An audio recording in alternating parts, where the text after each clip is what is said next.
What's up? Nothing, man. That's how we start the show, apparently. That's how we do that. You know, it's funny. I was scrolling through TikTok as I do. Oh, I'm an almost 40-year-old that enjoys the TikTok. And I have a lot of people that do VHS movies on TikTok. You need to start sending me more of these because the ones you have sent me, I really enjoy. Have you? Oh, okay, good. I want more. I will find more for you because I really get into people talking about different versions or the history of the tapes or the cover art. So much. And I go down these big rabbit holes. And it's funny because every time we connect, I come here and we sit down, we talk, and instantly I'm like, we're going to talk retro movies. Like, I have it in my head. We're always going to talk retro. It's basically. And that's what we end up with. Yeah. But it's just kind of funny how that's like my initial, like, do you remember when Scream came out and they had all those really cool artworks on each of the different VHS tapes? No. Really? Why don't I've never heard of this. Oh, dude. Okay, so like variant covers of comics? Yeah. So in 97, because Scream came out in 96, I think. Okay. So in 97, the VHS release came out, and there was a cover for each of the main characters, and then a full cast cover. Oh, no kidding. And the ones that, let me see if I can Google it. I had the Ghostface cover. Oh, okay.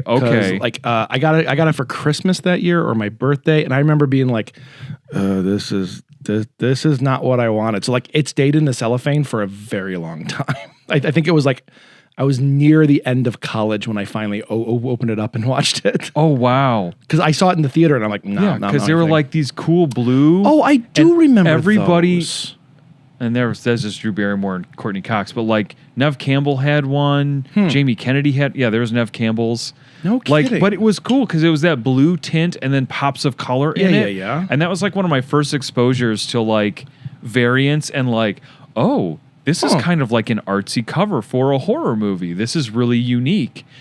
The irony of that is that the best covers ever, like the most artsy covers ever, are all from horror. Anyway. 100%. I mean, it's either like the wild covers or what I really like and I really miss, and I hope we start going back to this. I'm so sick of posters because I was really big into posters. Yeah, and you were too. Like just with the floating heads. I wanted posters that I want to go back to like when like the painted posters, like The Thing and Indiana Jones, and where it was like a poster that an artist created. Yes. And oh my God, yes. We need more. Like that made the movie that much more interesting. 100%. Because you just put floating heads on a poster. I'm like, yeah, great. It's the new Star Wars. It's red. There's heads. Okay. That's how I felt about 7, 8, 9. Well, yeah. Oh, jeez. Like, yeah. I remember seeing the artwork for them when they came out, and I was like, you lost it. Like you had the ability. The original Star Wars posters were so cool. They were so good. So good. Ralph McQuarrie's artwork, or McQuarrie. Yeah. Amazing. I remember when the first poster came out, the teaser poster came out for Phantom Menace. Yeah. And it was Anakin on Tatooine, and his shadow was Vader. I thought that was pretty dope. Like, that was awesome. It was photo, though, which I was hoping it would be painted. I agree. Sorry for the sound in the background, folks. I just text the wife to hopefully turn off the AC because we're super professional here. Hey, turn it down. Cold. Are you chilly? No, I'm perfect. Are you sure? Yep. Okay, that is not the normal answer I get from people who come down here to work with me. So if you do, I actually have hoodies right over there for people to wear. Wow. So, because they bitch and complain so much. Really? Like, it's chilly down here. I'm like, bring a hoodie. How many? You come here literally once a week. Yeah, and I almost always bring a hoodie with me. Yeah, well, I mean, yeah. But sometimes when it's colder out, you guys do like your house a little colder than I do. So sometimes it's a little cold. But man, like right now where it's like warm in the afternoons and stuff, like this is perfect. Basements should be cold. I agree. I love it down here right now. Like the nights are still really nice right now. Yeah. So I'm enjoying going out and being in the garden and hanging out with the dog outside. And as soon as it gets into the 70s normally, I'm like, I'm done. I'm out. So I don't want to go too much down rabbit hole. I get that. But you mentioned TikTok. Yes, I did. And I want to connect it. I have two very quick things I want to talk about tonight. Yes. Before we get into the big one. Okay. And the reason I want to talk to them because literally one of them broke today. Oh. and the other one has been going on, but I want your opinion on it. So Okay, cool, the one that cool. broke today is TikTok. Yes. Montana, I'm not sure if it's 100% done or not, Okay. but Montana wants to or has banned TikTok. Wow. To me, that just breeds the First Amendment rights. Yeah, I mean it's concerning in my opinion from a couple of levels. And again, I don't know anything about anything, but if I was living in Montana, first and foremost, I'd be like, so now I'm not allowed to do what I want to do with the things that I buy, meaning my phone, my internet, and so what's going to be next? What's the next level? That's it. I'm sorry. No. Fucking keep talking. That's exactly it. It's you are literally censoring something on the internet, which unless it's, I mean, now we're getting down the rabbit hole of what should be illegal and what shouldn't. There's so many things on the internet that I don't want to see. Oh God, yeah. And I wish there were things on the internet I could go back and unsee. Yeah, very much same. It was a lawless land in the 90s. And I don't even want to go into it because my brain goes into dark places and I don't want to. But I think limiting a platform that encourages communication and already self-censors, because like the reason they're saying is because China is going to steal people's identities. And I'm like, way too late. They man. have it. They've had it for years. But not only that, but Facebook does it. Oh, Instagram God, yeah. does it. Oh, yeah. There is zero chance of any platform not harvesting this data on you. To me, this sounds like McCarthyism all over God, again. yes. It's just fear of China. Yeah, They're trying yeah. to sow the seeds that China is an enemy. China's spying on us. Because at the end of the day, you're right. The worst offenders of these things that they're accusing others against are American people and American companies. Yep. I mean, if you look at the rank, I just saw a TikTok today where somebody was showing like, hey, you think America's awesome and the greatest? Check out these statistics. Yeah. And it's like, we're the number one country in gun violence. We're the number one country for expensive schools for college.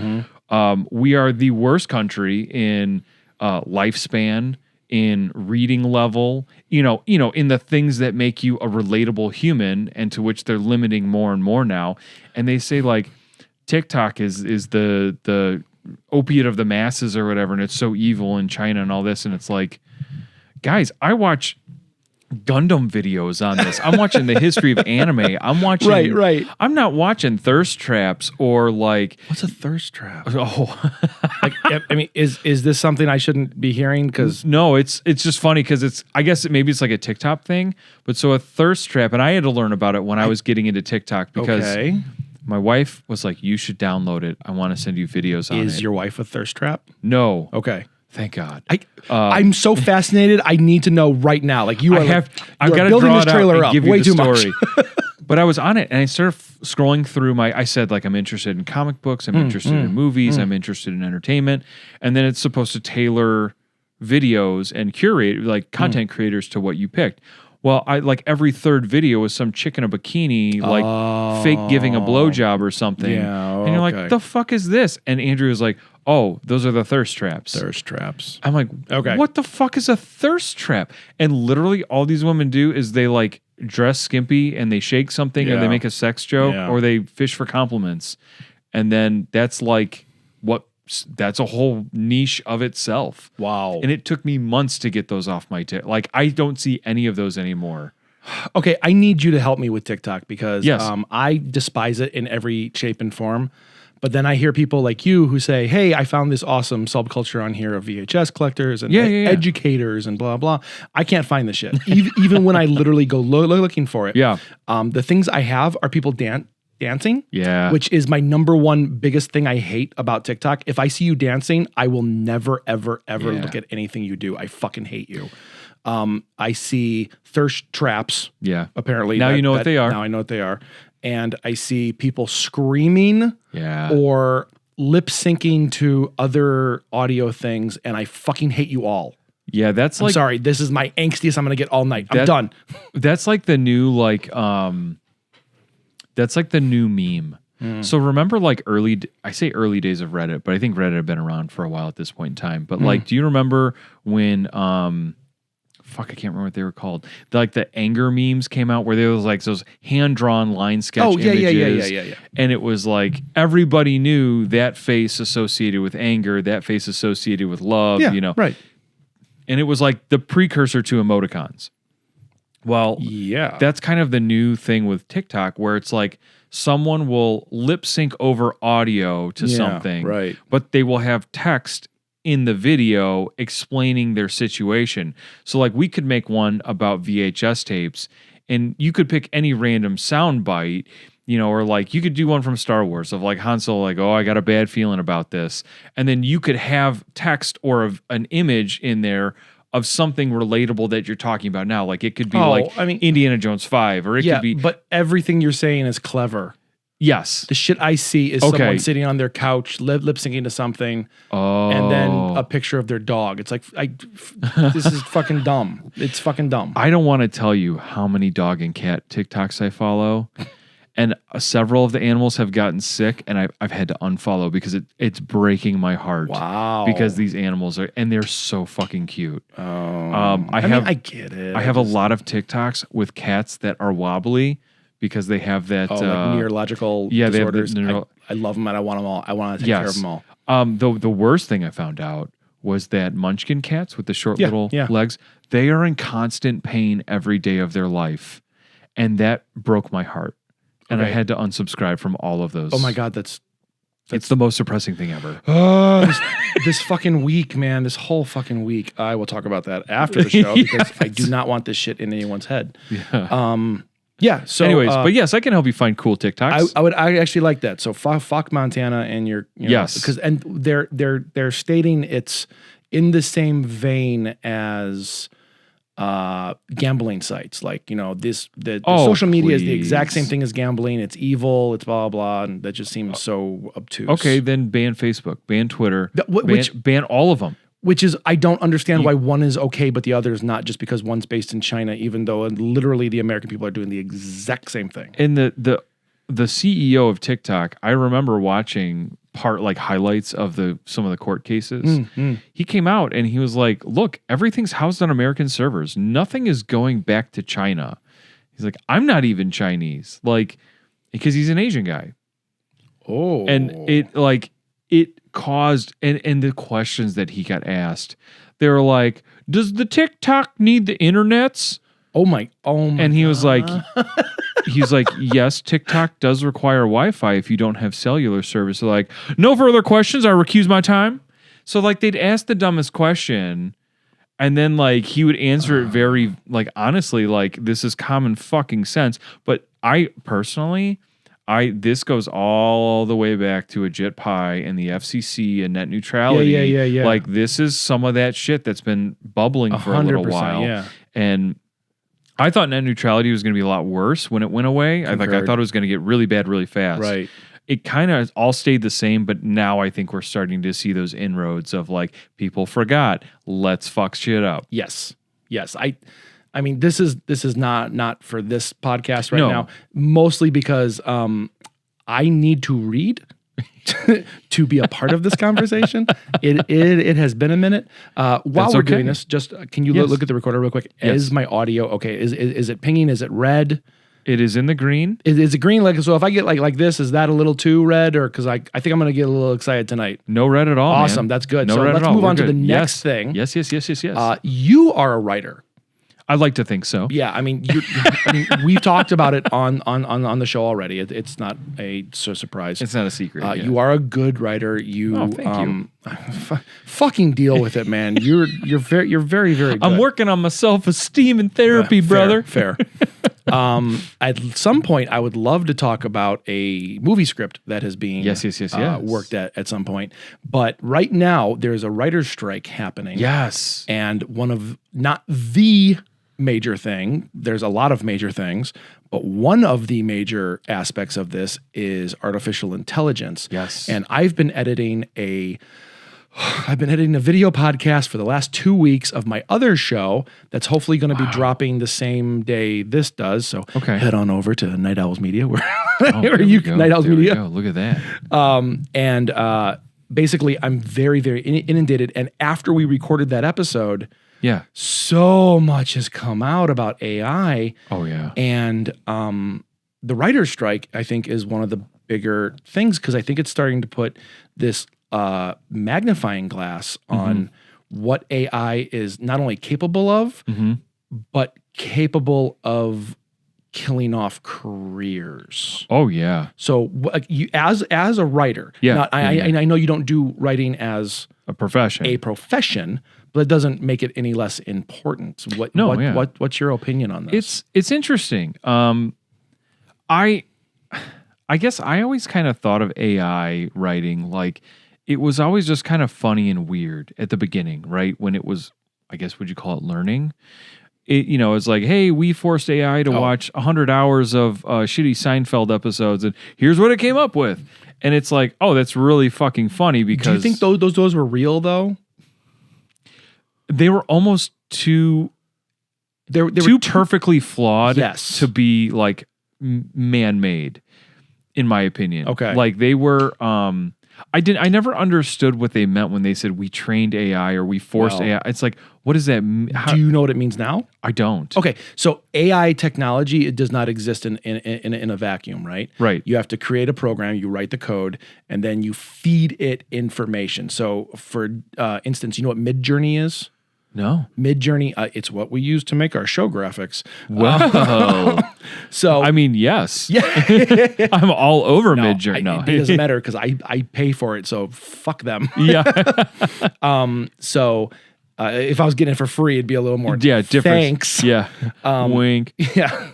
So what they do is, they write the code, they write the algorithm, they write, the information, and then they literally like show it images, and they're like, this image is of Santa Claus on a house, snow on top, wearing a red suit, blah blah blah. Like you like define it in text based as much as possible.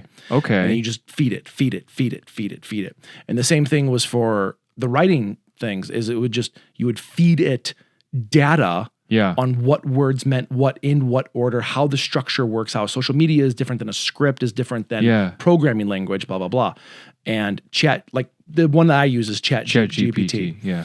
And there's a lot of things you can do with it. There's a lot of, functionalities. So they had to feed it different algorithms in order for it to kick back what it can do. So that's what it means by feeding it like episodes of Seinfeld or something. Just in my head right now, the way you're describing it, I'm imagining Johnny Five from Short Circuit being strapped to the chair like Alex DeLarge in Clockwork Orange and just being... 2 movie references. Like, nice. It's a mashup. Yeah, I feel it. It's fusion, as they say. But like, that's what I imagine. Like Johnny Five's like, need input. And they're like, here's someone getting raped, Johnny Five. And he's like, no. That went dark, but that was a Clockwork Orange joke. It's a dark movie. Man, it went dark quick. It went really... All I'm thinking of is Johnny Five's alive. This is making me really happy. I want to sing the Kick Your Balls into Outer Space song. But now I'm remembering Alex. Yeah. And I'm like, oh, that's kind of sad. Give Johnny Five some Malaco Plus and we'll see what happens. Wow. Me and the Johnny Five Droogies, we're alive. We need to hurt to feel alive. Oh, that's good. Oh, Clockwork AI. So, going back to the writing. Yeah, going back to the writing, seeing how it's doing what it's doing, how do you feel about this? I mean, okay, I guess if I look at it the way I'm thinking of it right now, I'm looking at it through the lens of American entertainment right now. In American entertainment now, I can see how it's a threat. Because if I'm being honest, American entertainment is fucking lazy. And it makes sense that AI is a threat because we're playing and we're writing shows to the lowest common denominator of people to watch. For most of the time, yeah. And AI is kind of already, that's like the peak of what it's doing is lowest common denominator people. So, and I'm not judging people when I say that. Right. It's I just see what you're saying.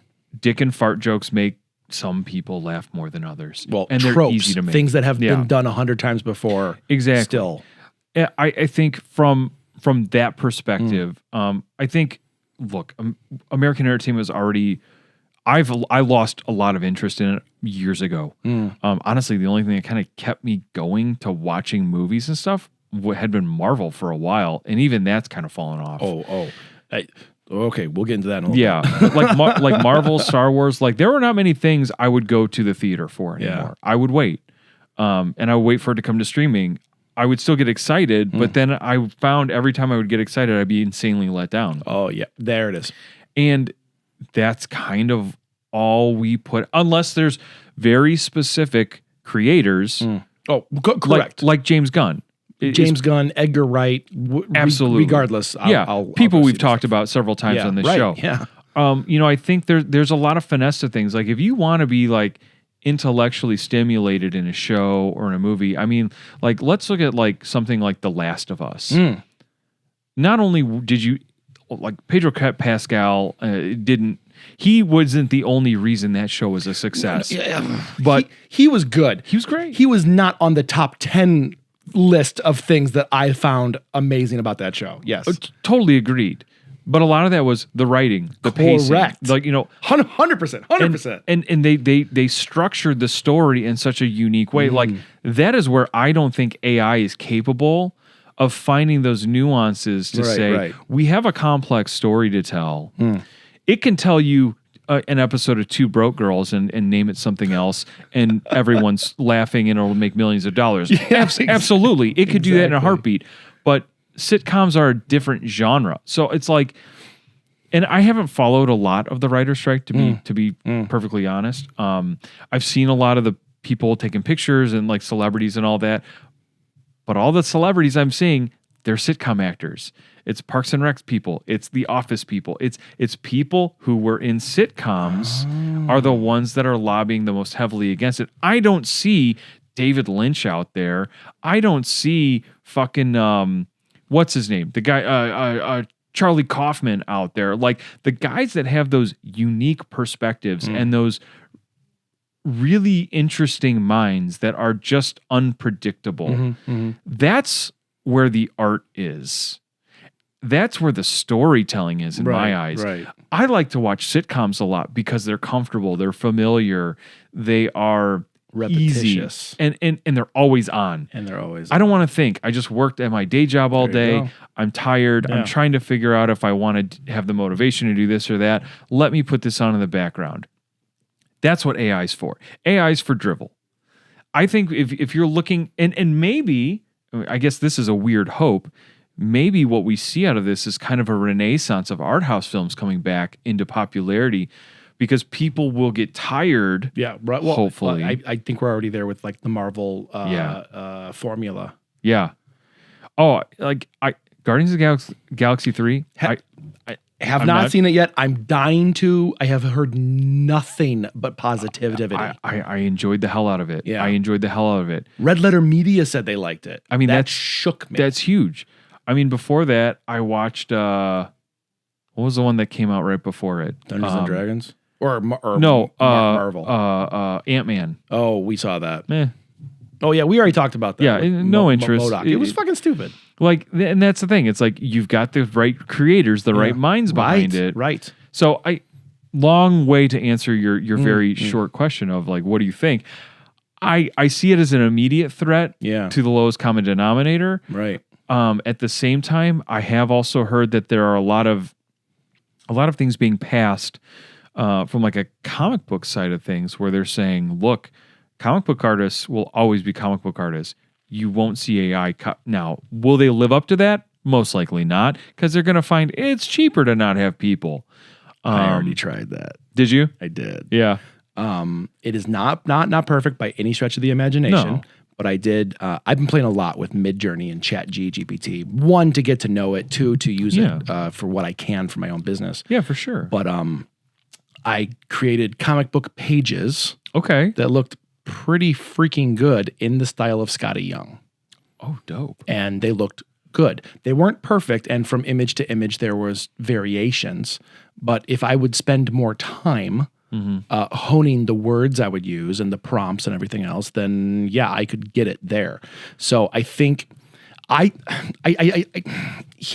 fuck. There's a fucking rabbit hole. Yeah, tell me what you're thinking. Okay, so first and foremost, I believe AI will never take over humanity. No.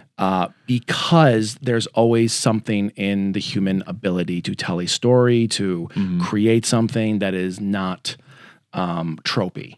Agreed. Right? Agreed. So I do see AI as both a threat and a useful tool. And let's just be honest, it's not going away. No.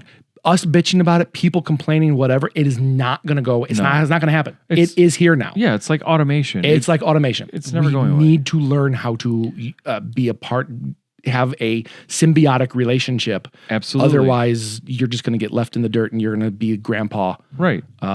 Screaming about I'm sure that model builders in the film industry were terrified when CG came out. Oh my God, yeah. And when you look back, it's like everybody prefers the model stuff, or what they don't realize is a lot of it's a blend. It's models and CG. Yeah. So I agree with you. We need to find a way to adapt. And so that's why I'm trying to get on the horse, because I understand, whatever comes next, this is going to be a giant part of it. Oh, for sure, for sure. So I use it to generate lists, to generate ideas, and that's cool. That's one of the things the writers are concerned about is like, okay, you have, you pump in your characters, you pump in your scenes, you pump in your themes, and blah blah blah. Now write me 20 script concepts, and then we'll find the one we like. And then now write me a bullet point draft tree treatment for that script where X happens to B, C says something that detriments to D. Now do it. Now fill in the gaps. That's interesting. So I guess the way you explained it to me that way, and thank you for that, for the explanation, because that's just what I've heard. And that makes a lot of sense. And quite frankly, okay, let me bring this into my day job a little bit. So we have a new system that we're implementing. I negotiate contracts. And in that new system, part of that is there's an AI feature. And that AI feature will find common things that we redline or edit, and it will say, and it will find common accepted resolutions from other contracts. So it'll say, like, you pump a contract into it, and it'll say, like, hey, these are the common things that get redlined. Why don't you automatically make these accepted adjustments that we've seen from company to company get accepted? Right. So it's making your job easier. Right. So from looking at it from a corporate perspective is very different from a creative perspective. So I'm not going to say they're the same. Correct, because I technically word checker, spell checker is AI. Yeah, absolutely. But from a writing perspective, like, what a great tool. The way you described it, what if you're a writer or you're just starting out in the industry and you're like, I really don't know where to go, but I got this job and I need to show some skills. Yeah. And you get a bullet point list of short, sweet ideas.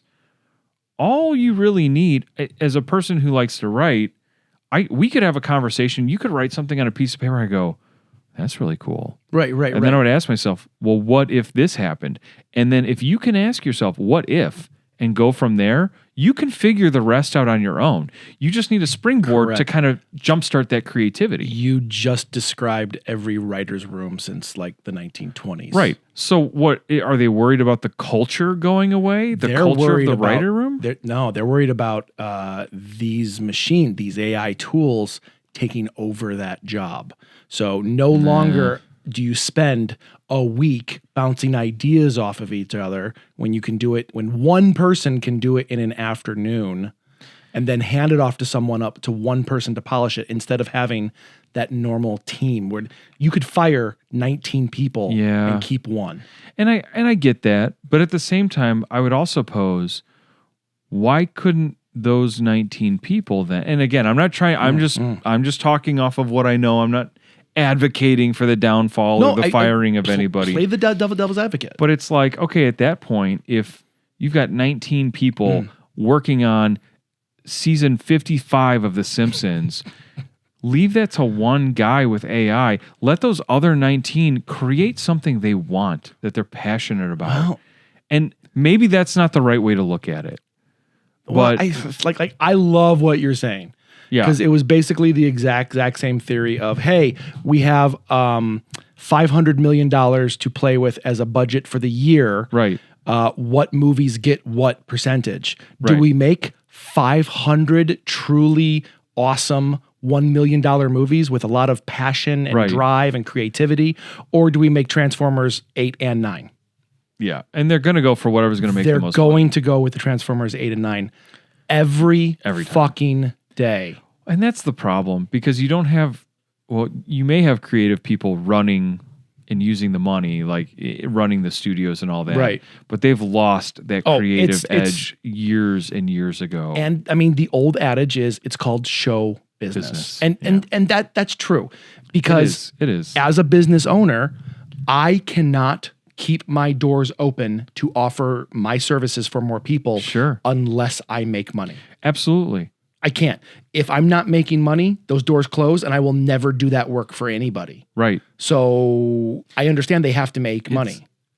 My problem is the extent of that money There should and be the distribution. they're going to have to find a way to put limitations on it. I think they can use it as a tool. Like, and I feel like I'm siding with the corpo. See, I feel like it's an easy pitfall to come into, because it is. I see it as a very useful tool. Yeah. There's got to be some sort of guidelines that they've got to create or something. So there's already been guidelines It's for so gray copyright area. put in place. Yeah. The USCO, I believe, is the United States Copyright Office or Okay. organization, whatever. They put into effect that the new law is anything you create in AI as is not copywritten. Okay. Now, when you sign up for Midjourney, the art program that Sure. we use, you own the image that you make. Okay. That does not mean it's copywritten, though. Sure. So you own it. I can sell it. We can use it for whatever we want. NFTs. No. But it's not copywritten. Yeah. Okay. So what you have to do is you have to alter it. And then from the information I've seen, you have to keep all your original data. You have to keep your original prompts. You have to keep the original file, blah, blah, blah, to prove that you did a massive change to it. Sure. So I mean, that's just copyright. That's not talking about 1,000 other things on the board here. Yeah, But- and I know with the writer's strike, there's always other things that are going on. definitely. A lot of that is reimbursement and residuals. I mean, they writers get fucked so hard my God. on that stuff. I heard the story this week about a writer who was saying, like, it used to be whenever like a show or a movie or something that they wrote or worked on the writing of, they used to get like $800, $900 every time it reran or something like that. Syndication was where the money was at. Absolutely. But now they're making $14 to $40. It's ridiculous. And it's shocking. It's interesting how the industry has changed in a very short period of time if you really look at it. Because and this is any creative industry. I was actually thinking about this the other day as I was listening to some new manga podcasts. Which is a whole other episode. We have to talk about that. It is. I cannot wait to talk about talk to you about manga and anime. Oh, I'm so thrilled. I'm so God, thrilled. My nerd is just going to explode. But we had talked, I remember we talked about this when there was a big tragedy at the anime studio where the guy burned it down and killed all those people. KyoAni. And that was the one studio that was actually like paying mangaka and like creators like a living wage, and they were fair to their employees. Every single employee made a very good living, had family time, which no other studio does. Never, not in Japan. And they actually listened to everyone's ideas. Like that was one of their like founding ideas is everyone can have an idea. And it's just so unfortunate that it happened. It was on so many levels. It was horrible. Do you want to talk about just really quick? Cause like we already discussed it, opened it up. A fucking lunatic went to this place of business. He was a disgruntled employee, I think. Was it an employee? I never heard who it was. I thought I had heard that on some of the news sites, but I don't know if it was ever corroborated or confirmed. And it's also it was, and it's starting to be again. It was the number one employer of women in the anime industry. Like they really went out of their way to give women voices. And goddamn right, because Yeah, fucking women A. create amazing manga and amazing anime. And the company's called Kyoto Animation or KyoAni. Okay. And KyoAni is responsible for absolutely some of my all-time favorite shows, like K-On! I don't know if you ever yeah. K-On! is flawless from beginning to Oh my end. God, K-On's awesome. But like everything they did was just jaw-droppingly emotional and good and powerful. And what is it? God, I'm gonna fuck up this number, so please don't take this as a verbatim. But I think like 48 people died. Oh, jeez. In that fire. Even if it's a fraction of that, it's too many. They lost their entire history of work that was not backed up. All the physical, all the cell animation, all the stuff like that, all of it's gone. And then they were working on something like 12 or 16 shows that were they're gone forever. Yeah.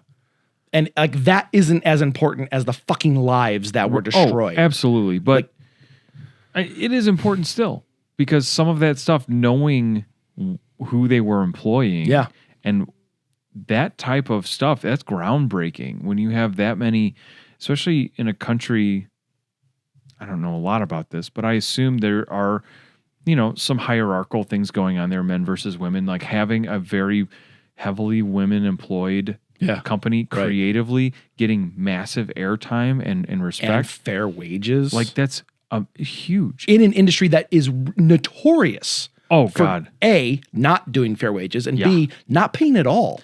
Yeah.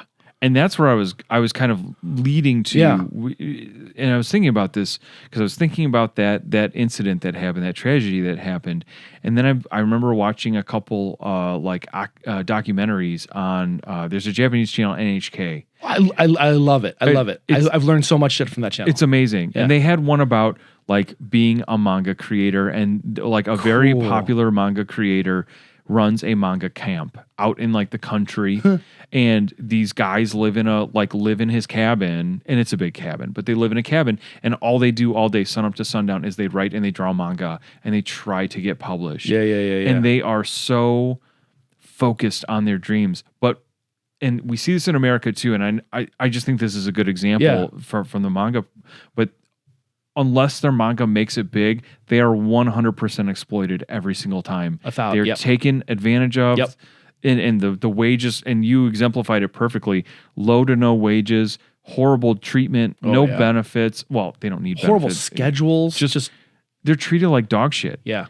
And it's all because of these corporate people see, wow, manga and anime is popular. I can make a fuck ton of money on here. Because you love doing it. Right.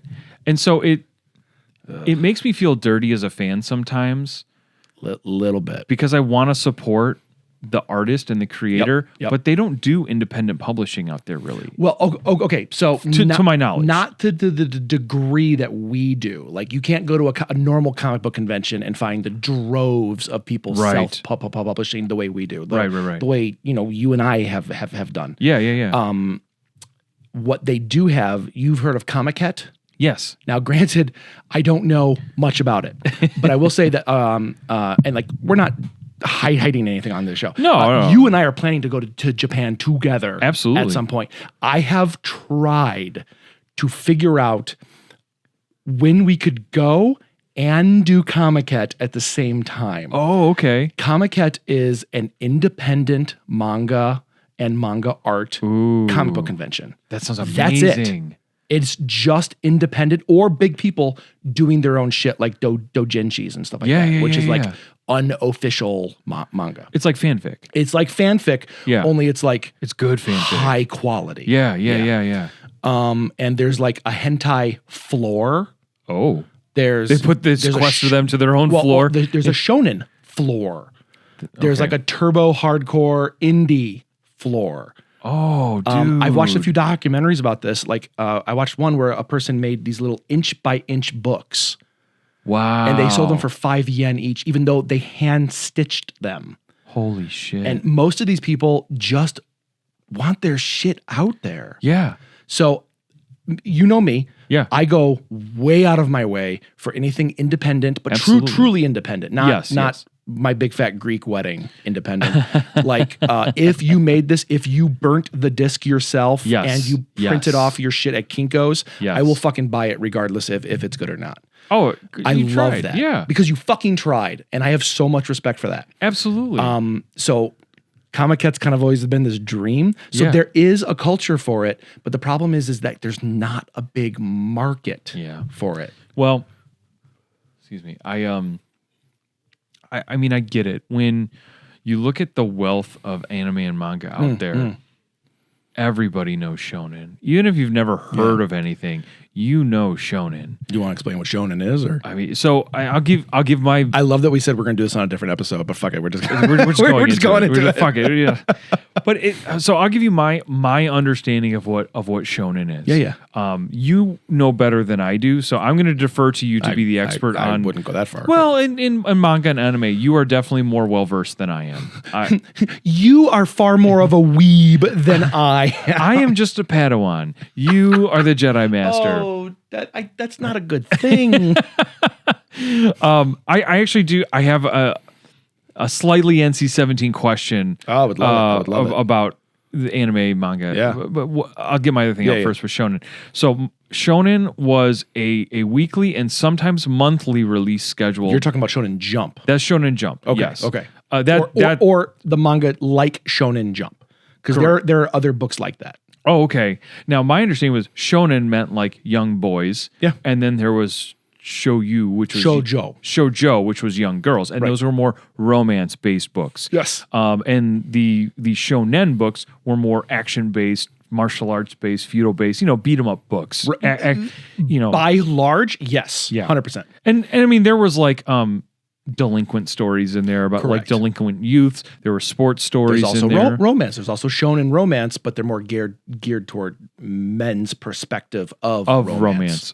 Okay. Like Rent a Girlfriend, which is the most shotgun sucking fucking manga I've ever read. It is the most. I got through like 270 chapters, and I'm like, I fucking hate everything about this. I can't do this anymore. Would harem stories be considered like a shonen style romance interest? Pending, but most of the time, yes. If so, there's actually a genre called reverse harem, which is one woman. But I was like, that's kind of bullshit because it's still a harem. Yeah. Don't reverse this. It's like reverse racism. Fuck you. It's still racism. Yeah, exactly. Don't be a dick. Now, one term I came across is I've been trying to broaden my horizons with a lot of this and read more because, again, I'm just generally not interested in a lot of what's going on in America right now from an entertainment perspective. Fucking fair. I will say you're missing a lot of good TV, but please continue. No, and I'm still watching TV, like, but people have to bring it to me. Like, I'm not like actively seeking out new stuff like that unless someone's like Shrinking. Someone's like, you have to watch Shrinking. I'm like, what is it? They're like, just watch it. I'm like, that's not enough. And they're like, okay, the guy that did Scrubs and Ted Lasso did it. I'm like, I'm in. Who's in it? And they're like, fucking Harrison Ford and Jason Segel. I was like, fucking lead with that, dude. So and it was amazing. I cannot wait for more. It was fucking so good. Yeah. But I'm not going out of my way because everything else just feels like dog shit. Do you follow Greg Garcia's shows? Guy who did My Name is Earl. Yeah, you told me about one of his new ones. His new one is fucking amazing. Yeah. And I'm totally forgetting the name of it. And if Andy was here, she would remember it. But it's his latest one, and it's all about COVID. It's about convicts living in COVID. Oh. And it is... Greg Garcia is amazing at writing scumbags with a golden heart. Sure. Dumb My scumbags. Name is Earl is a perfect... Yes. Yeah. Whatever it's called. God damn it, I'm forgetting the name of it. That's all right. But it is remarkably good, and I think it's only 10 or 12 episodes, and that's it. They will never do a season 2. 30-minute episodes? I think so. Even more into it then. It's sometimes it's hard to keep me going for a full hour unless it's really fucking good. Yeah. But I just expanding out like Sprung. Thank you. Sorry. But I was really trying to get back in during COVID. I was trying to get back into comic books again. Right. You were getting like really into them. It got really expensive. Holy shit. Dude, you told me like one week, you're like, yeah, I went to go pick up like my 40 books. I'm like, whoa. How many? Yeah. And then you showed me you had a stack and you're like, I'm going to buy some long boxes. I'm like, are you going every week? And you're like, yeah, every week I got my pull box. And I was buying everything. If it was a main title, I was buying it. No shit. I like Marvel, still have DC. them? Oh yeah. Oh my god. Oh yeah. I stopped buying like a year ago. I don't buy them anymore. How big is your room filled with all these comics? It's big. I bought a shelf. I bought like a shelf that's like a bookshelf? Yeah, and it's got little like cube holes, like square holes in it, and that's kind of clever. It fits a short box. Oh, that's perfect. So then it's like I have, I think I've got like 16 short boxes. Oh Jesus Christ! Completely filled, shit. and then I've got like 2 short boxes that sit on top because there's no room. And I was like, yeah, it's getting out of hand. And that's the short box room. Let's go to the long box room in the basement. Well, and honestly, I lost interest in a lot of it. Yeah. The writing was really one-dimensional outside of like 2 writers. Like James Tynion, he is probably one of the best fucking writers in comic books right now. And he has been for a while. Oh my God. So what has he done? Well, I got into him because he was writing a really dope run of the Batman books. He wrote the Fear State books. Oh, you were pushing these on me. Yeah. They were so fucking good. But then he's a big horror guy. So he writes a lot of stuff like Joe Hill, Lock and Key. Now his most recent one that he did was I don't remember the title. I'll think of it. But the premise was this group of friends shows up to a cabin and they don't know each other very well, or they don't know each other at all. And then the one friend that's like the crux of the group, he shows up and he's like, awesome, you all made it. Okay, so here's why you're here. The world's ended, but not this cabin, not this area. You have survived, and it's because I am a god, and I have chosen you because I think you are the best of humanity. Okay. And so you get to live, and I want you to get to know each other, and I want you to live your life, and you can live forever, but there's nothing out past these boundaries.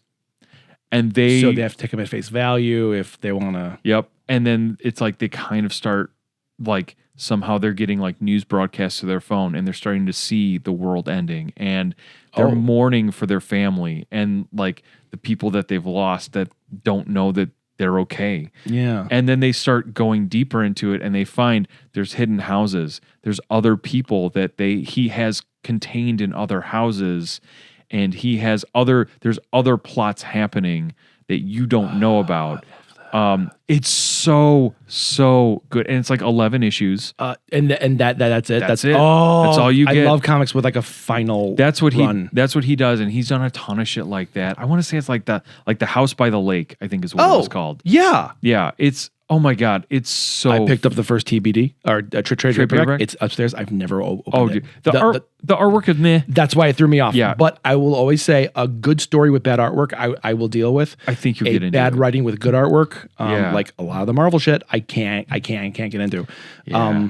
That sounds remarkably like the M. Night Shyamalan Ding Dong movie, Knock at the Cabin. I haven't watched that one. But yours sounds epically better. Well, I remember seeing the trailer, and okay, if I'm being honest, anything that's Dave Bautista that's not Drax, I'm kind of like, meh. I really like him. Yeah. In Night at the Cabin, I really liked him. Okay. A lot. But I really like Dave Bautista because his acting chops have gotten so fucking He really decent. has grown as an actor. Like, yes. He's almost not as like, Drax, as an actor. As an actor. Yeah. He's had a similar evolution to like John Cena and The Rock. Oh, yeah. Okay. The Rock. Well, I mean, The Rock had his peak, and now it's just like, we get it. You're the fucking Rock. Leave it alone. The Rock is the most, what's the quote? He's the most paid actor in Hollywood. Yeah. And one of those words is a lie. Yep. He is not an actor. I'm sorry. No. He is The Rock. He is The Rock. I do like John Cena. I love John Cena. Like, I've seen him in some independent stuff too. Not like hardcore independent, but like other films. And I'm like, this guy actually has some chops. I remember like when I used to watch a lot of wrestling. Yeah. I kind of was getting out of it right when he came into it. Okay. But I respected him because he came in and he had chops, like you said. And then I remember he did some like really shitty, like, they all get their intro movie. Yeah. It's a WWF movie or whatever. And it was called like The Guardian. And I was like, okay, I'll check it out. It looks like a shitty action movie. Why the fuck not? I'm working on Hollywood Video. And I remember watching it. I was like, okay, that's about what I expected. Oh, is that the one where he played like the Marine? Yep. And, okay. I know what you're talking about. Yep. That's all of them. You know, I think it was called the Marine. it probably was called the Marine. And I remember I was like, that's exactly what I wanted. It was beat 'em up, explosions, and there he was, in all his glory. And then I kind of forgot about him until movie came out called Blockers. I think it was actually called Cock Blockers. I know what you're talking about. But it was called Cock Blockers, and then they had to censored it. They put a chicken on it. I'm like, fuck you. Just do it. Just have some balls. Yeah, have some balls. Literally. I laughed my fucking ass off at that movie. I was like, he was like with the butt shots and all. I'm like, this guy's hilarious. Yeah. And then Peacemaker came out. Yeah. I was like, holy fuck. Again, James Gunn. Mm-hmm. James Gunn fucking knows how to get that drug-addled, misunderstood, mistreated kid. And then he's like just dancing around in his whitey-tighties and he's fucking depressed. And you're like, wow, I feel this for him. Holy shit. Like... And he took the scumbag of a previous movie and made him the most redeemable fucking character. Absolutely. It was like, oh, he's funny. He talked about dicks on a beach in Liberty. Like, he was good in Suicide Squad. He was a little bit of like that hard man levity. But then you bring Peacemaker, you're like, oh, he's fucked. Oh, he's relatable. Yes. John Cena's he's awesome, man. First movie I ever saw him in besides The Marine, because I worked at Hollywood Video at the same time. I brought that home. I watched it, and this was during my scumbag, super pretentious days. Oh, yeah. So I got 3 minutes, like 3 or 4 minutes. I got just past the credits, and I'm like, fuck this. I'm bringing this back. But then I saw him in a movie, I think it's called Legendary. I think it's like, it's so hard. I don't know. John Cena plays a high school wrestler who has gone on with his life, but he was like a god at high school wrestling. Okay. And his little brother, who's just this spindly, nobody, wants to follow in his footsteps. Oh, that sounds good. And Danny Glover plays the coach. Really? And finally, like, John Cena comes back and he trains him, and it's like, being a wrestler myself. You're part. It was really good. And then I watched it again recently, and I'm like, oh my god, this is so bad. It was so bad. I was so kind of glossing over it because, like, because it was wrestling. There's not a lot of decent wrestling movies. No. Like Win, fucking fantastic. Win was amazing. But there's a couple others, but not really. American Wrestler was good. Yeah. The Wrestler. But that wasn't Aronofsky, that was that's our Aronofsky. Like, Aronofsky can take a shit in a bag and call it fucking flowers, and it's amazing. I would watch it. I was gonna make a joke about the whale, but I won't. Oh, actually, I forgot he did that. Yeah, because it was so fucking bad. Yeah. I didn't like it. You did watch it? I did watch it. I love Brendan Fraser. And Me too. And I'm all about this upheaval of support for him. Hell yeah. Especially with what he went through. Yeah. Like, now that he's coming out and he's talking about it. Like the Me Too shit. And absolutely. And hearing about like how bad his ex-wife was and the shit that Hollywood put him through, how he was like broke his back and all this stuff for the Mummy movies. And I always liked him growing up from like Encino Man. Me too. It was just like, he just seemed like a really cool dude. Right. And so I was always a fan. So now that he's back, it's like, I'm going to fucking support the hell out of this guy. And I was so bummed when Batgirl got canceled because he was supposed to be Firefly and Batgirl. And I was like, that was going to be his big break. That was going to be like his big thing back into it. I mean, I guess he didn't need it. He had the whale, but yeah, but he also plays what's his face from the Doom Patrol. That's right. He plays the robot guy. Holy shit! Have you watched that? Yeah. We've only watched the first 2 seasons. Oh, it's amazing. I'm in love, and like every time I think about it, I'm like, why haven't we watched the rest? It's just because something else came up, but that show is phenomenal, and they went 4 seasons, and they canceled it. They canceled a lot of shit. Yeah. I got into all the HBO Max shows from DC. Like, Doom Patrol is really fucking good. I was really big into Titans. You were. Titans was fucking awesome. Now, I haven't watched season 4 because season 3 was kind of like, okay.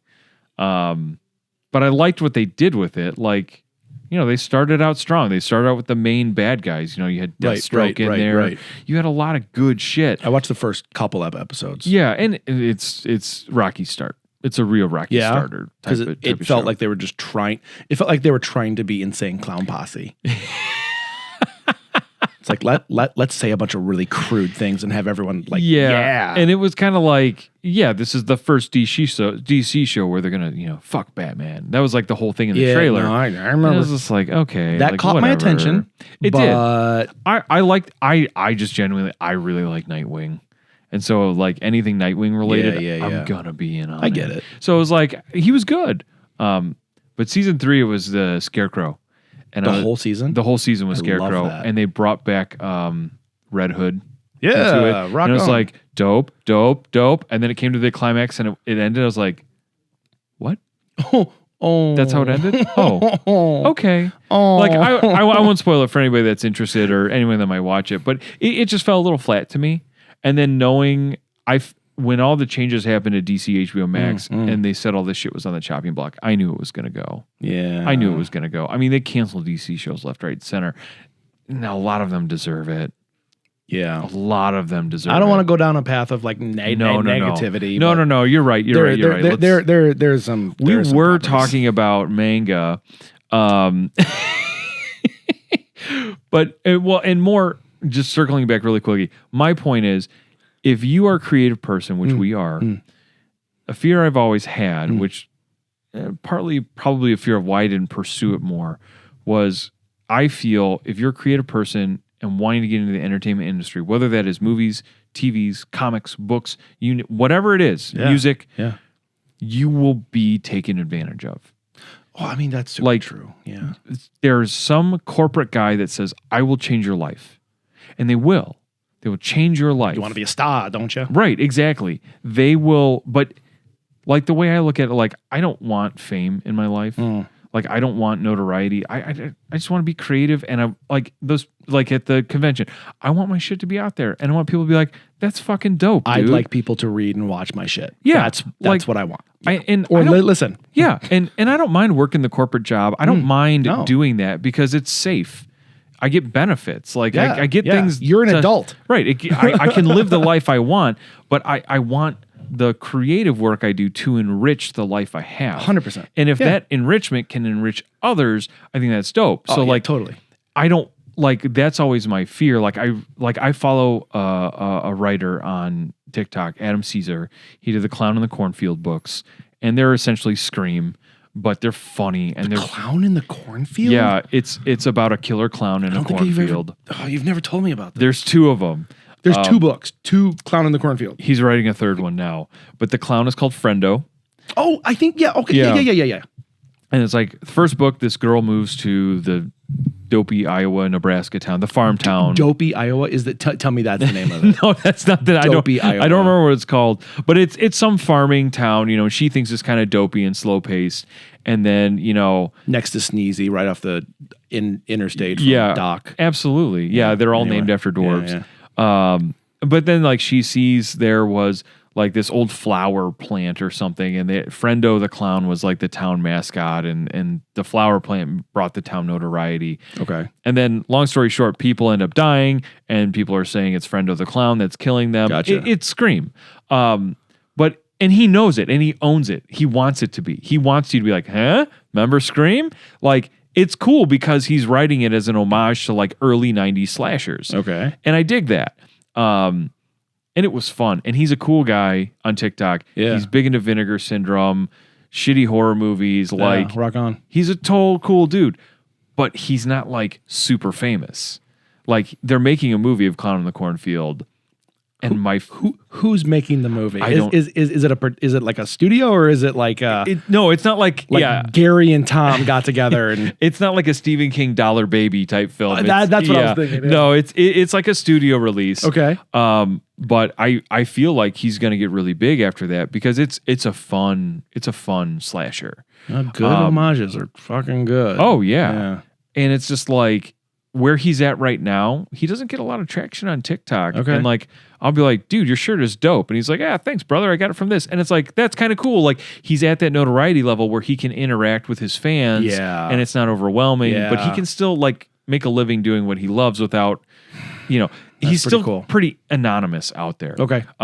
So that's like a fear of mine. It's like, I don't want to be like Mr. Fame or not that I would be, but I could be if I wanted to be. I know that. Dude, seriously, you could. But that's like, it's not what I want. Then it's a job. Exactly. Then it's a job. And then that window of exploitation opens further.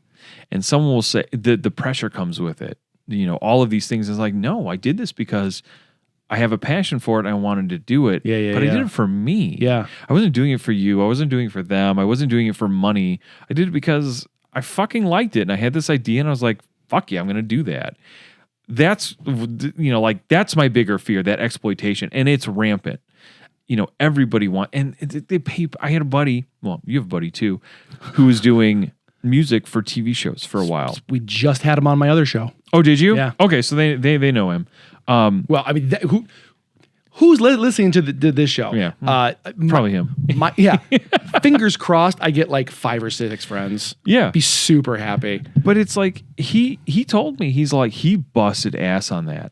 Like, he was very regimented in his schedule. Like, we'd text every now and again, like, you playing games? He's like, no, man, I'm in the studio. Oh, well, that's abnormal for him to not be playing. He was always he was very methodical about when he was in the studio and he was networking and he was doing it. And he was like, hey, can you find this show for me? My music's in it. Can you find that show? My music's in it.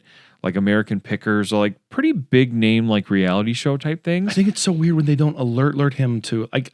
I know. Like, and they don't give him a copy of it. Like that's so weird. That always fucking floored me. Like whenever I was on the news or something and I did my due diligence, I would reach out and be like, can I get a copy? I will come and get the copy from you. You don't have to send me anything. Yeah, I will you don't have to do any work. But like literally, like no one ever does. No. And as someone who deals in media, I understand how that could get tedious very fast when you're doing that shit every day. Oh yeah. But fucking deal with it. Put it up on a Dropbox or a Google Doc and be like, here's the link that anyone in your this music production was in this episode. Go get it. Thank you for being a part of this goddamn machine. He said he was making like no money. And he was like, that bothers me. He was like, I realized that if I wanted to supplement what I make in my day job, I would have to do there's not enough hours in the day. Right. There's not enough hours in a year for me making what I was making from the music side to actually like make up for and make it a full-time job. And then he said the same thing. We were just saying, and then it's a job. And it became a job. And I hated it because it became a job. Yes. Yeah. So it's like my problem is my job is creative. Right. Sometimes. You got to do the non-creative shit to pay the bills. Correct. And then I do the creative shit to some clients actually fucking dig the creative shit. It's rare. I'm sure. Whatever. That's not the point. The point is like I still love what I do. Yeah. I always think about it because like being in a creative industry, there's droughts of work. Oh yeah, sure. Like literally, and it's never perceivable which months are what. It's not like, June through September, I'm going to be flush with cash. So, April through May is going to suck, but don't worry, it's coming in. Yeah. When it happens, it happens. Right. And when it happens, it's always like everything all at once. And then literally I have nothing for a month. Yeah. And then that month I know is hustle time. Mm-hmm. I have to go out and try and find that next thing. Yep. And then when it comes in, it's like, okay, now all this is coming in. Damn it! Now I have to do the work. Now I have to do the work. Yeah, well, right. And then so like there are no days off. So it is a constant ebb and flow of, hey, I get to create, but also I have to create in order to create. Yeah. Which is really struggling. And that's where like all my work is right now. All my focus is what can I create to put out there to garnish attention for me to create. And that's the hardest part because you don't have a big marketing department. You don't have... I have me. Yeah, it's you. Me and 2 other people that help. But that's hard. Yeah. Like, and it's exhausting. I would never change it though. Right. Like again, I was going into the whole drought of money thing, but like I still won't go back to a 9 to 5. It's once you're out of it and you're doing your own thing and you don't have to deal with the bullshit. And I know you, oh my God, the stories you tell. I think my big thing, like it's the bullshit, but my big thing is like, I know, like I'll like, let's say I work at Starbucks, right? The entire time I won't be thinking about my job. I'll be thinking about, well, how are we marketing this?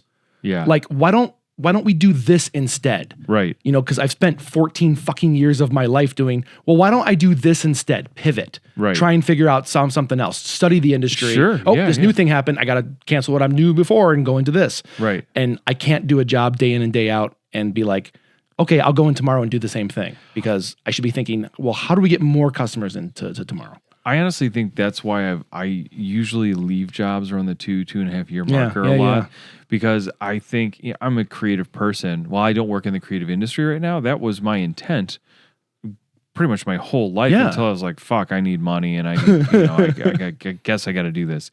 Last week was a bitch when you realize that. Sorry.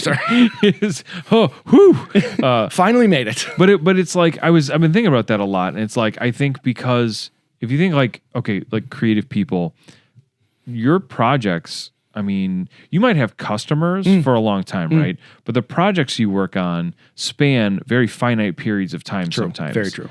I don't get that in corporate America. Yeah, and I think that's why like every 2.5 years I burn out because I'm doing the same thing over and there's never an end. It's inexhaustible. It's the same shit and I want to die. Yeah. And with creative work, it's like, even if I'm not a huge fan of this project, I'm going to work on it for this defined period of time and then it's over. Yeah. And I can move on and I have the satisfaction of completion. You don't get satisfaction from corporate America. You answer that email, you finish this contract, you do this project, it's all done, but it's all, forget about it. It's just like, that's one less thing on my plate now. Fuck. That's the relief. But that one less thing gets replaced. It gets replaced very quickly. And someone once said to me once, Andrew, it's always a good thing when you go on vacation and you come back to a full inbox because you have work to do. It's always a good thing to come back to have work to do because it means you're needed. I don't care if I'm needed. I don't want to be needed. I want a fucking break. Like, bring back summer vacations for adults. Oh my God. Like something. Like everybody needs some time fucking off because like with COVID, and I was just about to say that, yeah. That's what I'm working through right now. And I'm realizing how fucked COVID made me.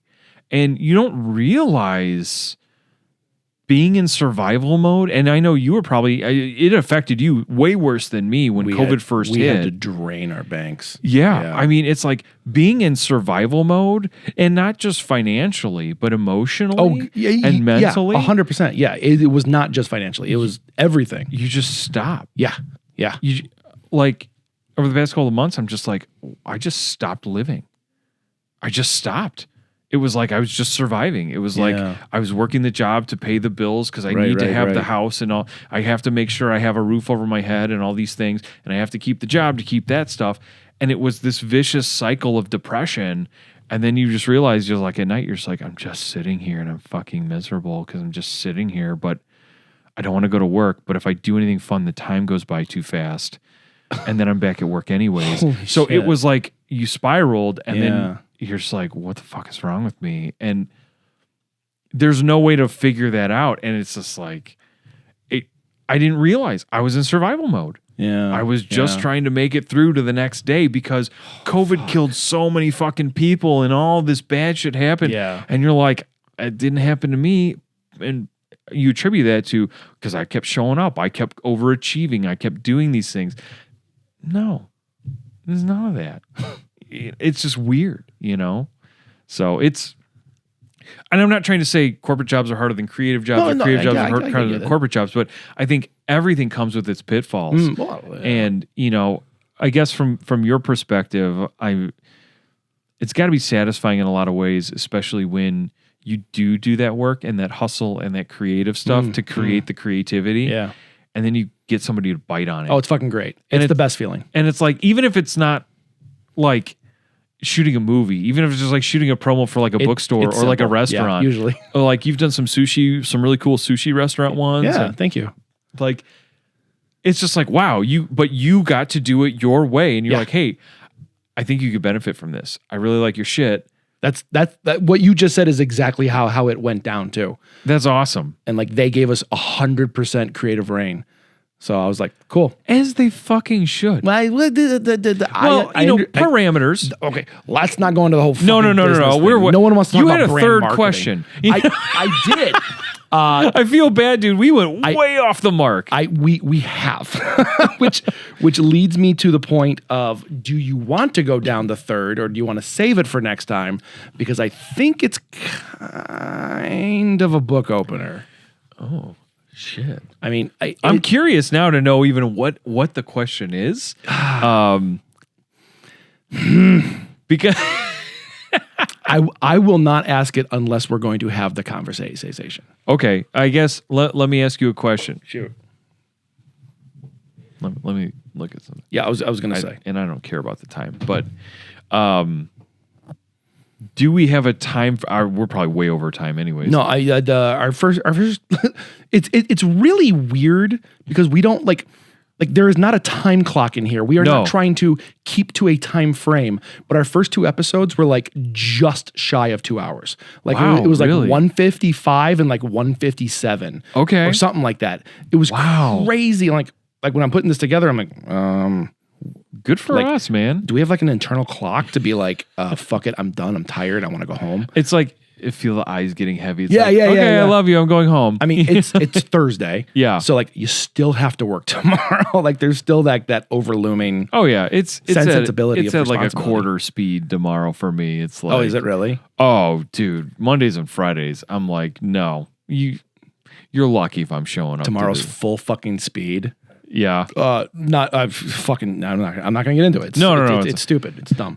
Let's open the book. Let's open the book. Let's do it. Let's do All it. right. Let's do a timer though. Let's do a timer. Yeah. Oh. Just to make sure we don't get look, we both have bedtimes. We do have bedtimes. Because we are in our 40s. Yeah. Well, and I have to go back to work tonight. So. Oh fuck. No, it's nothing bad. I just gotta like export shit. Well, it's just past 9:15 right now. Okay. Why don't let's put a timer for 10 p.m. For 45 minutes? Is that too much? Not enough? I don't think so. I mean, you want to go another hour? You know what? Okay, here's the deal. I will open this can of fucking worms up for you. Okay. I will open up this. Oh my God. But I forgot my NC-17 manga question. Oh yeah, okay. No, I want to hear this first. Oh fuck that. Let's talk about cartoon titties. If cartoon titties are on the display shelf, I would much prefer to talk about cartoon titties. What I said cartoon titties enough right now, so please let's go down the rabbit hole of NC-17. Okay, and it's only because as I've been looking at more manga and stuff like that, there are subgenres of subgenres of crazy specific subgenres. And okay, so and there's a lot of things like in language, like in Japanese, and they're in Romanji. Yeah. And I'm like, oh, I don't know what that is. Okay. And then I'm like, that sounds like a fun premise. Let me click on this. And I'm like, I went to a bad place. Yeah. There are bad places. Yes. And because I've been like looking like popular books to read, popular manga to read, and things like that, and I'll scroll through things. Oh, I'm waiting for this fucking bomb. And it's like, okay, it's like if you like this and this, check this out, and it's like, okay, and something popped up, and it was called, and I might mispronounce it, but it was called ecchi. Oh, ECCHI. Yeah. That's a genre, man. That's like. Oh God, that's like saying shonen. Okay, it's like, fucking huge. I was like, is that like the same thing as hentai? No, like, no. Okay, it's not the same thing. Okay, because I've never really like read a hentai. I don't know what I don't know. Really? Yeah, I've never fucking read one. I've never read one. I will say this: most hentai, I don't know why. Most hentai or like really explicit sexual stuff. Yeah, really good art. Really? Like phenomenally good art. Like jaw-droppingly what the shit is going on art. Why are you doing this and not other good stuff? Because that's... I mean, it makes sense. Yeah. But... Gotta get them titties perfect. The shine on the nipples in black and white, man. But it's interesting because it's like looking through some of these books and stuff like that, and it's like shit on Amazon. And I'm like one thing said like, if you like Ninja Scroll... I was like, oh, that anime's dope. Yeah, I like Ninja Scrolls. It's like, you'll like this. What was it? Do you remember? It was called Arrow Ninja. ERO Ninja. I actually think I've seen this. And I was like, okay, it was a manga. And I was like looking at Amazon at it, and then it was like, oh, hang on. Let me read the premise of this. Well, is it ecchi or hentai? Again, different things. I don't know. It said it was categorized under ecchi. Okay. And so it had a couple screen grabs, and I was like, this doesn't seem like it's what I'm looking for. Okay. And that's fine. Like, it's for some people. Yeah. It looked like a smut book. Like, it looked like it was just like smut, I guess would be the general. That's actually a genre as well, smut. And it's different from the other ones? So hentai is kind of overarching, but what hentai means that's like an umbrella term. Okay. Hentai is an umbrella term for you're going to see titties. Yeah. And for some reason, lack of dick, because no one ever wants to draw dick or vagina. Okay. But you'll see everything else. You'll see like the most visceral squirting body, Jesus. like the shape of the dick inside the belly. Like, God. It's like so much like crazy camera angles and stuff like that. But you can't see dick. No, don't show a penis. That's so weird. Fuck you. Not you. No, Andrew, I know. It's just weird. I hate that in American films too, where it's like they'll show tits at the drop of a hat, and that'll be PG-13. Yeah. If they show dick, oh my God, you can't show this to children. Yeah, I remember when. I mean, you shouldn't. Well, yeah, truly don't. Do what you do. Like, okay, people under 12 shouldn't be watching Eastern Promises. Let's just put that out there. Like, I don't think I've seen Eastern Promises. I think that's the movie that Viggo Mortensen did, where he's like a Russian mobster. Oh, I know what you're talking about. He's hanging dong or something. The one that always comes to mind for me is The Cooler with William H. Macy. Oh yeah, I forgot about that. It's actually a decent film, but yeah, I mean it's an art film, whatever, indie film. But there's a scene in it where Macy goes down on a girl. Yeah. And they immediately marked it as NC-17. Sure. It's like, calm the fuck down. I see blowjobs in fucking TV. Yeah. Harvey Keitel, Bad Lieutenant. I mean, everybody knows that one. That was NC-17 too, wasn't it? I think, there's an R version out there, but there's an NC-17 cut. And was it Vincent Gallo did the Brown Bunny with Chloe Sevigny and that kind of... Yeah. I was like, it's a long time ago. There was a time when I really was like, Vincent Gallo's a pretty cool dude, because I really liked Buffalo 66. I love it. Well, that was like Dogma 65, Dogma 95. Yeah, Dogma 95, right? What a fucking pretentious fucking genre that is. If people out there, if you're listening, fucking awesome. That's great. Put a comment down there so I know someone's actually listening. But to Dogma 95, their rules to be in a Dogma 95 genre. Yes. Is you had to, it cannot be a genre film, which I always thought was stupid as shit. Yeah. Like, it can't be an action, can't be a adventure, can't be horror, can't be sci-fi, anything like that. It just has to be. All the light has to be found light, so you can't have any production lights or anything like that. All the sound has to be from the camera. Like, you can't have boom poles or shit like that. Right. I know there's more, but after that, my eyes are rolling too hard to focus. Well, it almost reminds me of the shit that Mark Duplass does.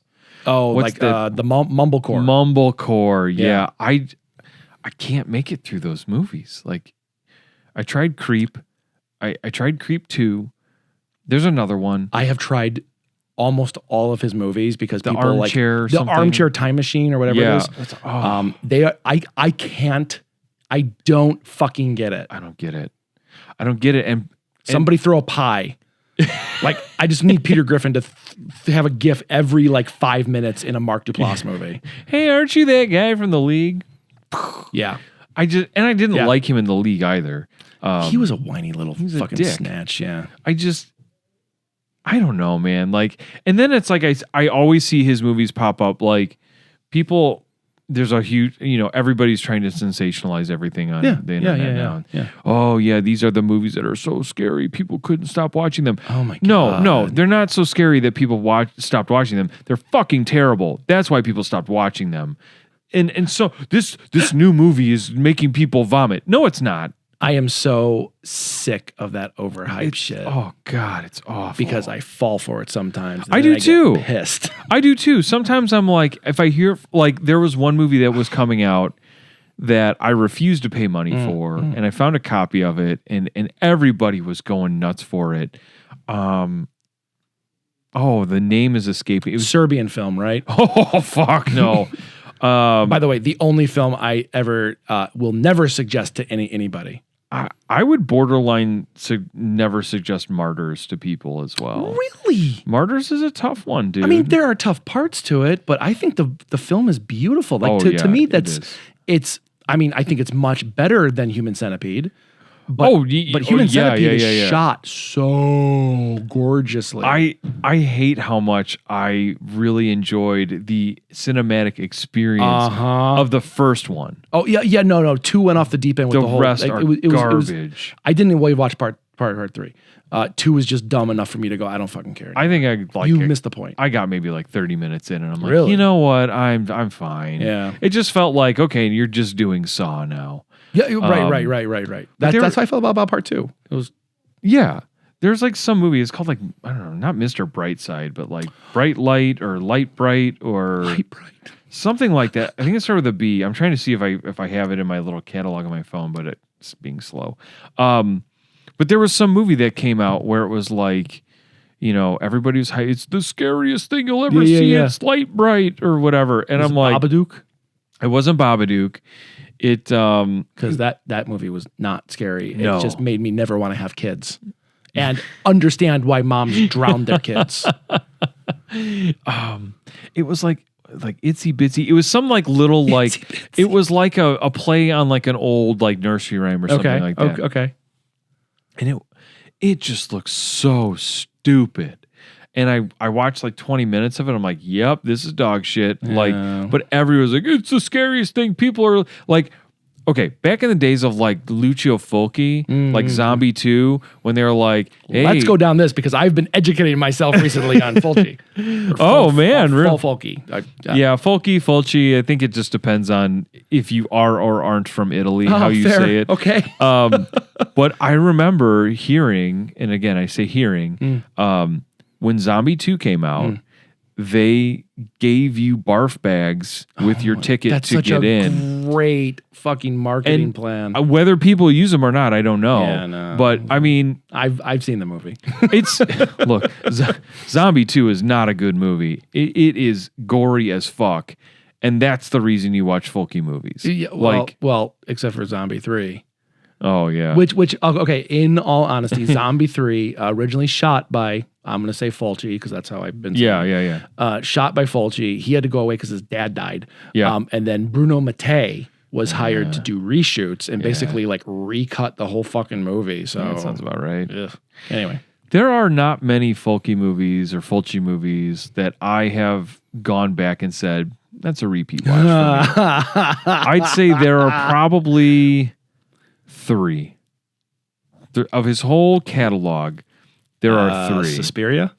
That was Argento. Oh, yeah, that was Argento. God damn it. Okay. But they were like competitors. I thought they were friends. No, they were enemies. They hated each other. Because Argento was big in the giallo space of like the gory murder mysteries.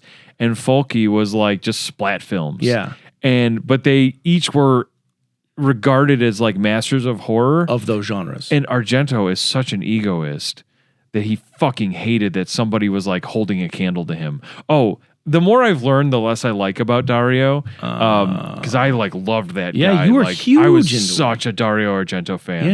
Yeah. It's hard to watch his stuff now. And not because I'm not a fan. It's just not that good. It's not good. It's not that good. Like, I don't get the draw behind it. Like I think watching it when I was younger, it was like, well, it was different. It was foreign. It was like different concepts. And it was unique. Nobody saw that. And it was kind of like, this makes me interesting. Yeah. You know, everybody has those moments in their life, you know, and I think a lot of like my horror fandom and like that was like an inward rebellion I had. You know, all of us had that. Yeah. But like Fulci, okay, so I kind of lost my train of thought. But the 3 movies that I would watch from Fulci, yes. It's actually a trilogy of films, and I don't know if it was intended to be, but it just is. is your favorite, House by the Cemetery, with our friend Jesus, Bob. What do you mean? Hey, I'm an 8-year-old boy, not a 40-year-old woman with fucking cataracts in her fucking throat. I don't know. That's stupid. Oh, the voice, it was just terrible. Jesus. I watch the first 5 minutes and you're fucking done. There's nothing else. No, it doesn't make sense either. It's a fever dream.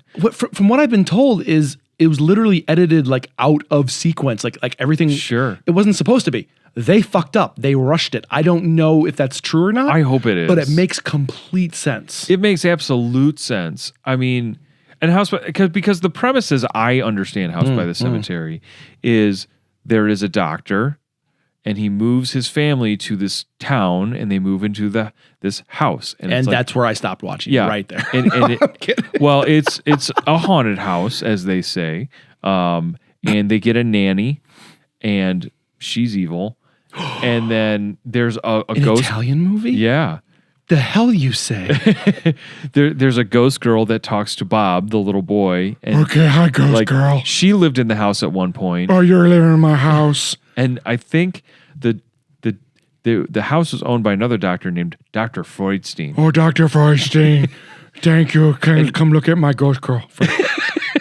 His corpse walks in the basement and kills the people that live in the house. Well, I mean, it's an Italian film. Yep. So that's buy the fucking books. Tale as old as time. Come on. Yeah, do something new. That's that is the nutshell of House by the Cemetery. But that is one of 3 movies. So there are 2 others. Hold on. It fully sank in what you just said about this movie. Basically, they were like, you know what? Ghost movies, real popular. Zombie movies, getting real popular. Yep. You know what else is really good? Mad doctors and scientists and shit like that. Yeah. Scientists. Scary. Always scary. Yep. And then, like other nannies being evil. They were just like, fuck it. We can't fucking figure out a plot. Just throw everything at the movie at once. Yeah. They're like, take every trope and throw it into this house. It was trope the movie. And it makes no sense, and there is no sequential story. It just, you watch it and you go, oh, okay, that was fucked up. And then that's like it. Like it's like, oh, it was gory, so okay, I guess I got what I wanted. Guess that was worth my $20 for this VHS piece of shit. Yeah, and I mean the same. Like his other 2 movies are, I'd say House by the Cemetery is probably like the least popular of the 3. Okay. Then please indulge us. Let's so there's 2 others, and I don't know the like proper sequential order to watch them in. House by the Cemetery is one of them. My personal favorite is called The Beyond. Oh my God. Yeah.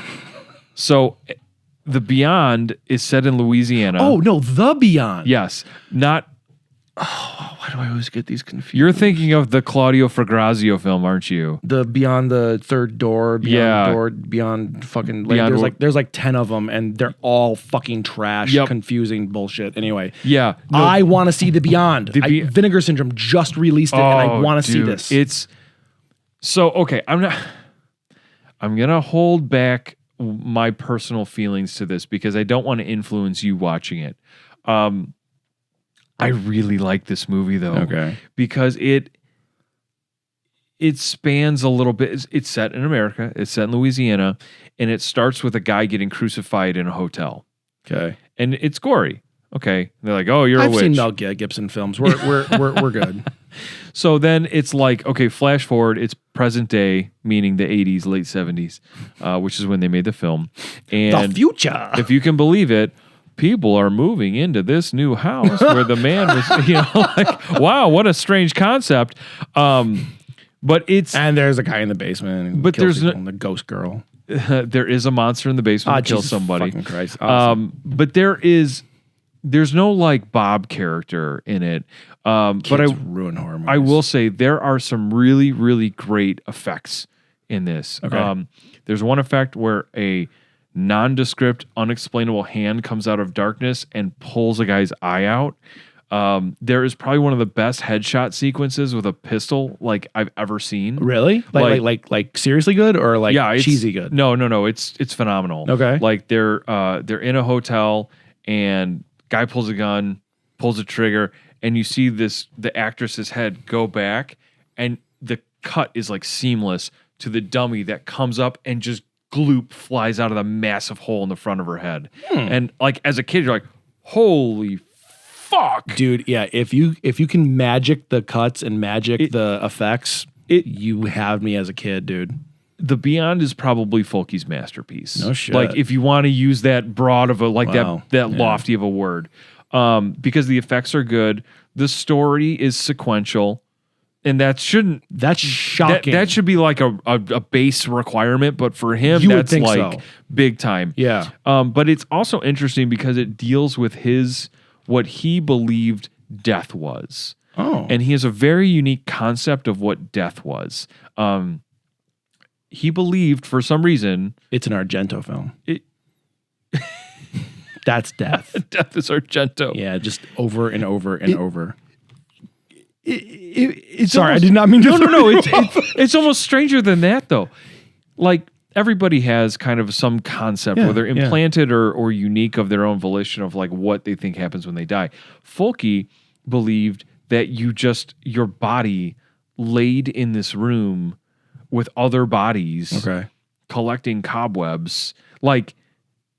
It's the strain, and you're looking at me going, "What the fuck are you talking about?" And yes, that's the right response, because when you watch this and you get to the end of the movie, you're gonna be like, "Hold up, what did that mean?" And then you're gonna go back and you're gonna read it, and it's gonna be like, "Okay, Folky believed this is what death was, and this is him trying to put a visual, artistically, like getting out what he feels the afterlife was." Yeah. And you're like, hang on, I should probably go back and watch that again. And then it's like, you're still like, it's a schlocky splat film. Sure. But, whoa, there's like deepness here. Wow, okay. Now, the third movie in that trilogy is probably the one that gives me the squick the most. It's called, you might have seen it, whether you realize it or not. I do like squick movies. Or I did. It's harder to watch now. It is hard to watch now. It's got many titles. City of the Living Dead is the main title. Oh, okay. Gates of Hell is another title. Yeah. I remember renting them both, or like there's another title too, and I remember like, the fuck, man, I just wasted $2. It's like the Living Dead of Manchester Morgue. It's got like 72 different titles. I've never heard that title before. Fuck, dude! Oh my god! It's also known as the Nightmare on Elm Street. Dude, seriously, it is. It's. Well, I won't go to. Let me go back. Yeah. So, City of the Living Dead is one of the movies, probably the third movie within the Folky trilogy. Yeah. It is just gross, gory, gross, nasty. Yeah. There's a priest that hangs himself. There's a girl that vomits up her own intestines. There's a pedophile that gets his brain. How gross drilled can in. we go? Yeah, they just pushed every limit that they could. It's not the greatest, but it's part of the trilogy. So like those three, like he's got a bunch of other shit that it's just like you're like, all right, like Demonia or Sodoma's Ghost, or I watched something recently that wasn't very good, but anyway, he's got. There's another one that Manhattan Baby, the New York Ripper. I fucking not heard of any of these. Oh yeah, he has like this. He was like prolific. He made so many movies, like Takeshi Miike. But Takeshi Miike, dude, he's got some good fucking movies. Yeah. He's got some he does like Masters of Horror Imprint, which is like single-handedly the most disturbing fucking 1 hour story I've ever seen. And then he does Zebra Man. Yeah. Oh, and the Great Yokai War. So he does. Yeah, the Great Yokai Wars is awesome. He will do like it's a kids movie. He'll do 3 or 4 movies per year, but everyone's in a different genre. And everyone is like a different. I gotta go pee real quick. I am so sorry. No, I gotta figure out this Living Dead of Manchester Morgue. Living Dead of Manchester Morgue. I just looked up the IMDb trivia. It has 16 alternative titles. Literally. Yes. You can't find it as Living Dead at Manchester Morgue on IMDb. It's known as Let Sleeping Corpses Lie. Oh. Yeah. Spanish, right? Yes. No. Maybe. Is it Spanish or Italian? No, I think you're right. I think it's Spanish. That's what I know. I'm trying to find. I didn't know it had so many other names. The tagline is one of the best zombie films ever made. So I mean, it's a little. It's like it's Spain and Italy. So we're both right. Oh shit!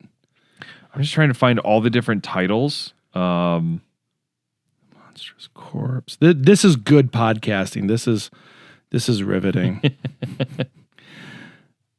But I mean, in my opinion, I would be intrigued by it because I'm just like, what do you mean it has 16 fucking titles? Different markets. Every market has its own like need or niche or niche, whatever. Oh, absolutely. Okay, I think I found it. Oh, let's go. All right, so Let Sleeping Corpses Lie, also known as The Living Dead at Manchester Morgue and Don't Open the Window. It's a Spanish-Italian science fiction horror film. Of course it is. Let me get the title list. There's got to be a title list. It's like Charlie Brown's Christmas Special Part 2. Fucking Italians, man. They just steal movies. Oh, yeah, dude. That is wildly racist. I'm sorry. No. I'm sorry. That is not my intent. 70s and 80s, it was so popular for Italian filmmakers to literally steal, first of all, scenes galore. Scenes and shots galore were in fucking, they stole, what was it? Battlestar Galactica and shots of Star Wars to like literally just fucking shots, like whole on shots. Oh yeah. And then, God, I mean, just the amount of shit they stole and repurposed for themselves is shocking. Oh, and that's why I love it. I mean, it's remix culture. Yeah, it's absolutely. And Battlestar back in the day, like the original Battlestar was fucking terrible. And they actually sold their stuff. Like you can like license their footage to be in other movies. Oh, really? Yeah, like they actually have they still today you can still openly license their footage. That's fantastic. Yeah. Like but that was kind of like high production guerrilla filmmaking at the time. You know, not everybody had the means to do a big sci-fi thing. I mean, so steal it. Yeah. I mean, especially out of like Italy and stuff, like Italy, Spain, the European countries, they wanted the American market so badly. Right. They wanted it because we crave entertainment. I mean, I think everybody does, but we go a little overboard with it. That's true. And it was just like, I love seeing like and hearing about stuff like that where they would steal films or they would steal stock or they would steal scenes or they would do like their version of it. Even like Graham Linehan, the guy who did IT Crowd, he openly admitted one episode, and he won't say which one, but he said one episode of the IT Crowd is a direct ripoff of a Seinfeld episode, plot by plot, like beat by beat. It is a direct ripoff. I mean, of a Seinfeld episode. You'd think a show that popular, there'd be people going, "Hey, it's this one." You would think. I and I'm sure there's somebody out there that knows. I've never gone to look for it because honestly, I don't want whatever episode it is. I don't want it ruined because knowing my luck, it's gonna be one of my favorite. One of your favorite. Oh, okay, yeah. The group outing, the dinner party. I fucking love IT Crowd. Like, I can't believe how old that show is now. I know, that bothers me when I see it was like 2001 or something like that. I'm like, why? I watched every episode on new release. I did too. I watched them on BBC America. Yeah. And it was like I loved it. When that was coming out, there was such a good block of comedy. What were we talking about before you went to the bathroom? Because you were like, I'm so excited to talk to you. And I'm like, I had something I was going to say. It was Fulci's trilogy. Oh, yeah, Fulci's trilogy. The last one being the corpses of City of Death and gross puking, vomiting up intestines. So we are not going to go down the question of the week, by the way. And don't even pique my interest with it because then I'm just going to be like, I have to know. We have to talk about it. I don't want it. I will just text you my answer. Fuck, no. And I don't want, because I want it to be a discussion because I have an idea about how we come to a conclusion. Okay. But it has to be a journey. It can't just be a synopsis. It has to be like a found and earned journey. I dig that. So I will hold it off until next time unless you're like, find something better. But I doubt I will. I will say it'll be a very eye-opening and fun. Did my wife just fall and yodel from upstairs? Oh, that was a cat. Yeah, I think it was Rex. Hi, Rex. Is. Hey, buddy. Yeah, hi, bud. Hey, buddy. He's literally pissed at me right now. because I'm in bed by 9 o'clock. Oh, he's like, I'm ready for bed, dude. So on those work nights where I have to like stay up a little too late, he'll sit and cry at me. Yeah. And I'll try and pet him. He's like, no, follow me. And then I won't follow him. He's like, ugh, again. And then he'll just do it until I go to bed. I love that. Like, I do too. It's frustrating in the moment. Yeah. But then it's like, it's the best feeling when, okay, so we both have a lot of cats. Yeah. We both have dogs too. Yeah. I like how that's always the second thing. Yeah. Well, you got dogs? Cool. Let me tell you about my cats. I love them both equally. Yeah, concurred. But I have favorites. I'm definitely more of a cat person. Yeah. I mean, I love my dog. I will always have dogs. Like I will never not have dogs. The feeling you get when they're so excited, like you just come home and you're like, fuck, my day was shit. And then they're like, you're back. I'm so excited. It's like, man, I'm excited too. Man, yeah. I am so not in that line of life. No. When I come home and my dog's excited, I'm like, calm down. And then my cats are like, cool, feed us. I'm like, okay, that's more of my culture. Oh right man, Let's like go fucking do nothing. I will like drop everything and it's like, okay, I'm gonna play. I'm giving him Cody hugs and you are. I'm a very affectionate pet owner. Yeah, I give a lot are. of hugs and kisses to my pets. I do too, unless they ask for it. Yeah. And then I'm very withholding. You bastard. No. But it's funny, Thor, he starts doing this thing like kind of like how Rex meows at you and stuff. Thor will just paw at me. Yeah. Like no matter what I'm doing, he'll just paw at my arm and he just because he wants me to pet him. Yeah. But then it's like he'll like look at me and he's like, come on, buddy, like we all want to go to bed. And then it's like when you get in bed and you're all cozy and they jump in bed, it's like, yeah, this is perfect. This is what I want, man. Rex has learned recently that when I'm awake, my eyes are open. So this is how he starts every day. He sits on the top of my head as I'm still asleep, and he peels my eyes open with his paws. Oh, fun! Because he's like, now you're awake. now we can snuggle and eat. Yeah. So no, keep them open. Yeah. Keep them open. Yeah. And he'll do it every fucking morning now, and I giggle every goddamn time. It's hard though, because there are some mornings like when you're really tired or like you have those late nights where you're working really late and you're like, I'm only going to get like 4 hours of sleep. Yep. And he's doing that because he's on a schedule. Yeah. And that schedule's getting earlier and earlier. Oh, yes. Because his schedule's on the sun, not the clock.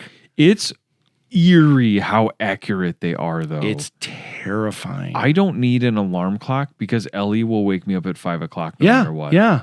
Like they know. I set an alarm at 4:45 because I'm a lunatic. And I'm like, I want to go, yes, 15 more minutes of sleep. Oh, I get that. So I turn it off. And when I turn that alarm off and I look at the side of the bed, all the cats are sitting there waiting and watching like a fucking horror movie. Oh my God. They're all just like, meh? It's like Paranormal Activity where it's just like staring at you. And then it's like Tids. For those next 15 minutes, it's every cat for themselves playing Who Can Wake Up Dad. And I'm just like, stop. Sometimes I'm just like, fuck it, I'm up. Let's go. They hate it. Yeah. I love it though. Anyone who's listening to these shows for the movie knowledge instantly just checked out about 10 minutes ago. Oh yeah. Don't care. No. So let's leave the show with something of like movie like hugeness, like something huge and like powerful for the fucking people who stuffed through that cat beautiful nonsense that I will not edit out because I love. Yes. Our love letter to our cats. Tell me something epic. Oh, Jesus Christ. They're all coming down here. Is that Yimmy? Oh, Yiminy. Yumpin' Yiminy. Jump on my chimney. Oh, my God. See, it's after 9. Yeah. They're pissed that I'm not in bed. Yeah. And now that I'm singing Dookie Fly Swatter, so they're really pissed. Ooh. God damn it, dude. Dookie Flies Water. Oh, we started in episode 1 and we're just never going to go back to it. No, it's dead. Nope. We're never going to talk about Dookie Flies That's Water. our what's the movie that Nuki. Oh, that's our Nuki. That Red Letter Media took like 15 years to finally review. That was a fucking great episode. But anyway, so give me some movie knowledge that to wow audiences, to wow the one person still listening. Like in regards to like just trivia or random something shit cool, just something like. Well, that's my water bottle. Oh, I was like, what fucking cat is that? What are you doing? That was RoboCat. Come with me if you want some tids. Whew, I don't even know where to start, man. I don't know if you have something queued up that I you got might know. fucking nothing queued up. I mean, I got like film history shit. Yeah. I mean, if you want like schlocky stuff, give me something.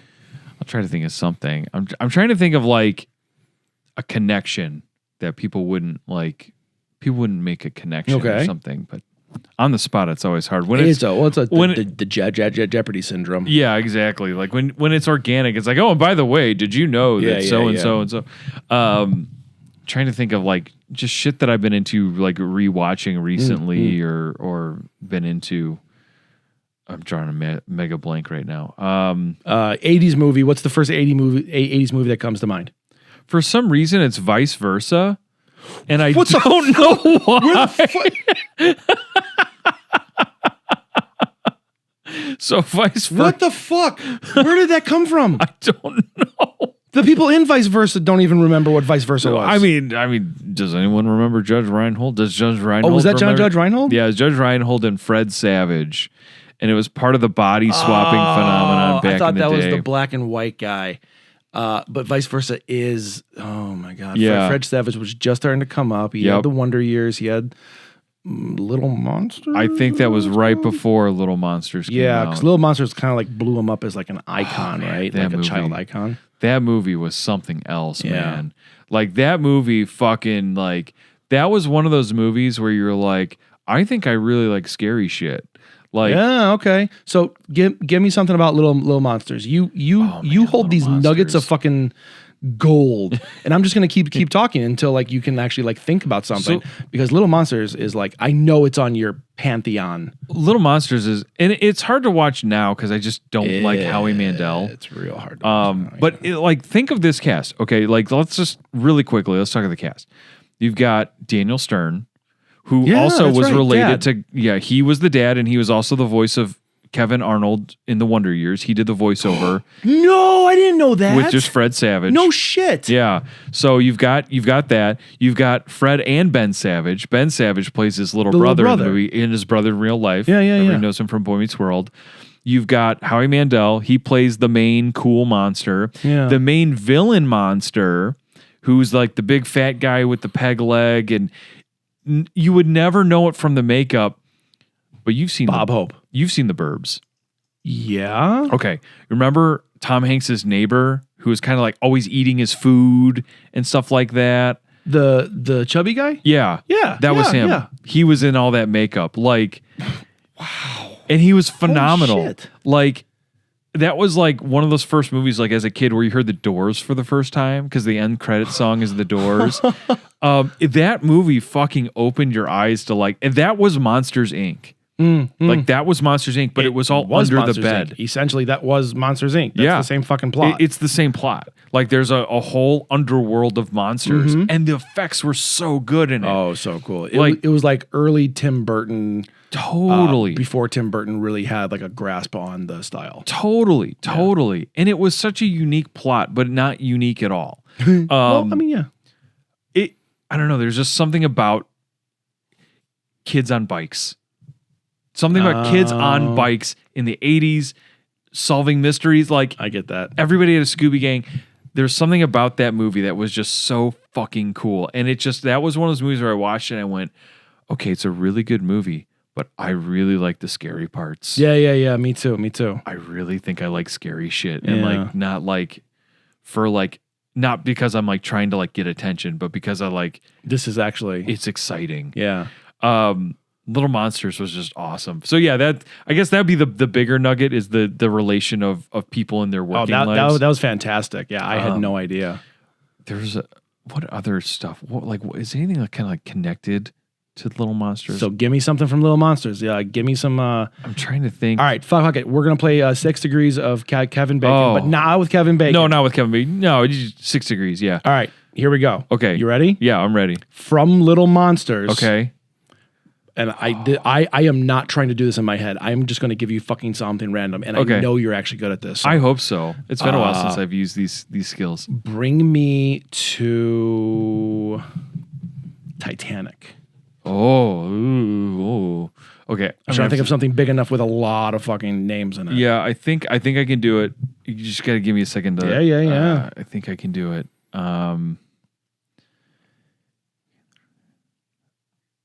Because there's a couple big movies you can draw connections to. So you have to do this. Remind me of the rules. The rules are you have to do it in 6 or less. In 6 or less moves, yeah. Okay. And it can be connected by anybody. Yeah, it can be connected right. by anybody. It can be connected by the catering service. It can be connected by yeah. I was going to go into production, but if we're mentioning catering first, you probably understand the director is a part of that. That's pretty unique. Environment. So we've got Little Monsters, we've got Titanic. And I'll walk you through my thought process as I think through things. That's what I want to hear. Yeah. So I'm thinking first and foremost, I'm thinking director level, right? I don't recall off the top of my head who directed Little Monsters. Do you want me to double check you? No. We're good. We're going old school. We're not using help. So guys, I am smiling my ass off right now. This is so much fun. So James Cameron directed Titanic. Yeah. We know some of the major stars of Titanic. You've got Leo, you've got Kate Winslet, you've got Billy Zane, you've got isn't Bill Paxton in there? I think Bill Paxton Literally, might be. You named the there. 3 people I do know that are in that movie. Yeah. I am unsure if Bill Paxton. I feel like Bill Paxton might have been in Titanic. Do you want me to, no. I won't tell you, but I'll be like, you fucked up. Start again. No, we'll go off the assumption that he's not because I can make another connection. All right. So that's where I'm going now. And again, I'm just talking out loud as I'm thinking. Yeah, of course. I'm Otherwise thinking this would be real boring. Other jumps you could make from here. Like if you start with James Cameron, you start off on that. I'm trying to think, okay, think of Little Monsters, think of James Cameron, think of areas where gray areas that you could blend. So James Cameron was married to the director Catherine Bigelow. Mm-hmm. Catherine Bigelow directed Near Dark. Catherine Bigelow directed Point Break. Point Break had Patrick Swayze, Keanu Reeves. So that's an easy one that we could probably use as a connection. But see, Little Monsters, I think Daniel Stern is going to be our best bet to get there because Daniel Stern was in Home Alone. Mm-hmm. Home Alone had Catherine O'Hara, John Candy, Macaulay Culkin, Kieran Culkin. Kieran Culkin was in Saved. No. Whoa. No. Kieran Culkin was in Igby Goes Down. Igby Goes Down. He was in Saved too. He was in the wheelchair kid. That was Macaulay Culkin. No. Yeah, that was Macaulay. Was it? Yeah, that was Macaulay. Oh. Kieran's the better actor of the two. Agreed. Kieran's fucking amazing. But Igby Goes Down was the shit, by the way. Igby Goes Down was so good. We know Jeff Goldblum's in Igby Goes Down. Mm-hmm. He's got a pantheon of films. You could look also at Party Monster if you wanted to for Macaulay Culkin connecting off Home Alone. That would bring you into Seth Green territory. Fucking Marilyn Manson. Who else was in Party That was Monster? A really weird one. Yeah. The only one I really remember is Seth Green. Yeah. So I'm trying to see so we can make some jumps here to Titanic. Seth Green and Leo, were they in anything? Seth Green and Kate Winslet, Billy Zane, we could work off of a Tales from the Crypt angle because of Demon Knight. I keep as a movie nerd, I keep wanting to jump in and give you extra suggestions. It's hard, right? Because you might see something and be like, no, this might be a connection, dude. And you might have, I got bigger properties in my head with more names in them. Yeah. And of course, we're just looking at. We're looking at each other, and I'm kind of looking around the room as I'm thinking. But too. I mean, we're also just you're just talking actors. Yeah, I'm just talking actors right now. I can't name DPs off the top of my head. I don't think I have the acuity to do that anymore myself. No. I probably directors would maybe writers, but probably not even writers at this point. It depends who it is, because Home Alone, which you already mentioned. Again, I'm not going to fucking connect any dots. Yeah. But that was written by Christopher Columbus.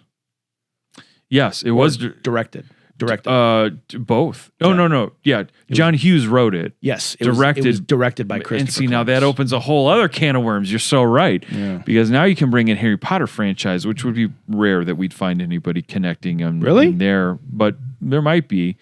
I'm trying. I like the Billy Zane angle for a reason. Okay. Because he's connected to Jada Pinkett Smith. William Atherton is in that movie. William Atherton's a bad guy in a lot of movies. Fuck.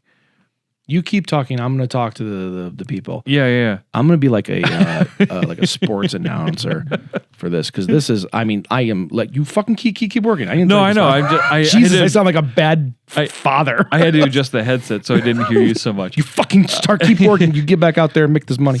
This is literally fascinating. I am so fucking fascinated by this. This is like watching Zorro work or like Robert Rodriguez work. It is crazy. Did you ever see someone so in the zone with something like you go to a bookstore and this dude's just looking at magazines. You're like, dude, no one buys magazines anymore. No one's buying Starlog. Just go get your Starbucks. Go look at the latest fucking blank book you're gonna buy and something else. Got it. You go to half price. You fucking kidding me? I got it. I have no idea what I was saying. I was staring at your face the whole time. So this is okay. This is going to take a second, and I'm going to have to rework my steps because I might have just forgotten. Okay, but I got it. Fingers up. It all revolves around Macaulay Culkin's our focal point here. He's kind of our big connector. Most fantasies of the 90s, yeah. Right, makes sense. So we were on the right track. So Daniel Stern was the father in Little Monsters. Correct. Daniel Stern was the villain in Home Alone. Macaulay Culkin is in Home Alone. Macaulay Culkin starred in a movie called The Good Son. Yep. With Elijah Wood. Yep. Elijah Wood was in Lord of the Rings, directed by Peter Jackson. Peter Jackson directed the lovely, was it The Beautiful Monsters or The Lovely Creature with Kate Winslet? Get the fuck out! There we go. Holy we did it. Shit, man! I think it's called The Beautiful Creature, The Lovely Monster. Now that I know Peter Jackson directed it, so I am going to. Oh my god! Okay, I think we just figured out a new way to end the episodes. I'm gonna try and find weird. I'm gonna like something we talk about. And then I'm going to throw a monkey wrench in there to try and get you to do this. What I'm going to do, because, I love adding more work to myself, is I'm going to start timing you. Oh, okay. I dig that. I'm going to leave this. Heavenly Creatures. Heavenly Creatures. Heavenly Fuck Creatures. yes, I remember that movie. I was confusing The Lovely Bones and Heavenly Creatures, but Kate Winslet is in that, and she did work with Peter Jackson. Wow, dude, that's incredible. You have to mix. You got to get creative because it can't always be actors. You have to like. Yeah. And we're late, so it's my brain's not firing on all pistons. Remarkable. But okay, so I'm leaving this to the people out there because one, I need some fucking engagement. So make sure you write in the comments this. Yeah. What should be a good, decent time frame for Andrew to get the 6 degrees of whatever the fuck we put him under. Yeah. And I think what I'd also like to do is people can write in their suggestions. Absolutely. And I'm going to take some of their suggestions and then comment to a movie we talk about in an episode. Absolutely. So like really there should be no fucking connection, but you're going to make the connection anyway. Yep. And what should be a time frame? So give us a suggestion on a time frame. Sure. Give us movie suggestions every fucking episode from here on out. Just give me a movie suggestion and I'm going to pick one. And then I kind of want to give you a prize. Like you should fucking like work for this. So like what should we give Andrew? Like don't say money or nothing. No. But like, like, do you want one of my cats? Like what? Like Knox. What as a prize? Oh yeah, you can fucking take Knox on. That's fine. Like what as a prize would be like awesome? Like maybe like I'll think of something. Like we have to watch a movie that like like you get choice next time we do a movie night or something like that. That's a dangerous one. Well, that's a dangerous one for you. Oh, it's wildly dangerous because you end up picking these movies. And, I mean, the irony is I bitch and complain, but literally, like they're like the most fun things I watch. Like I think the last one we watched was African kung fu ninjas or Yes, kung fu zombies. Yeah, we watched that one, and I also remember I got you to watch. And I was like, "This movie's so fucking good," and I was like, I found it, and I was like, "Yes, it was Stacy, Attack of the Zombies," and I'm like, I remember how good this was, and then we watched. I'm like, "Oh, this was so bad. I'm sorry." That was the Japanese movie. Yeah, it was so bad. Oh, that was not very. It was not good, but I remember loving it when I was younger. There's a movie that I watched.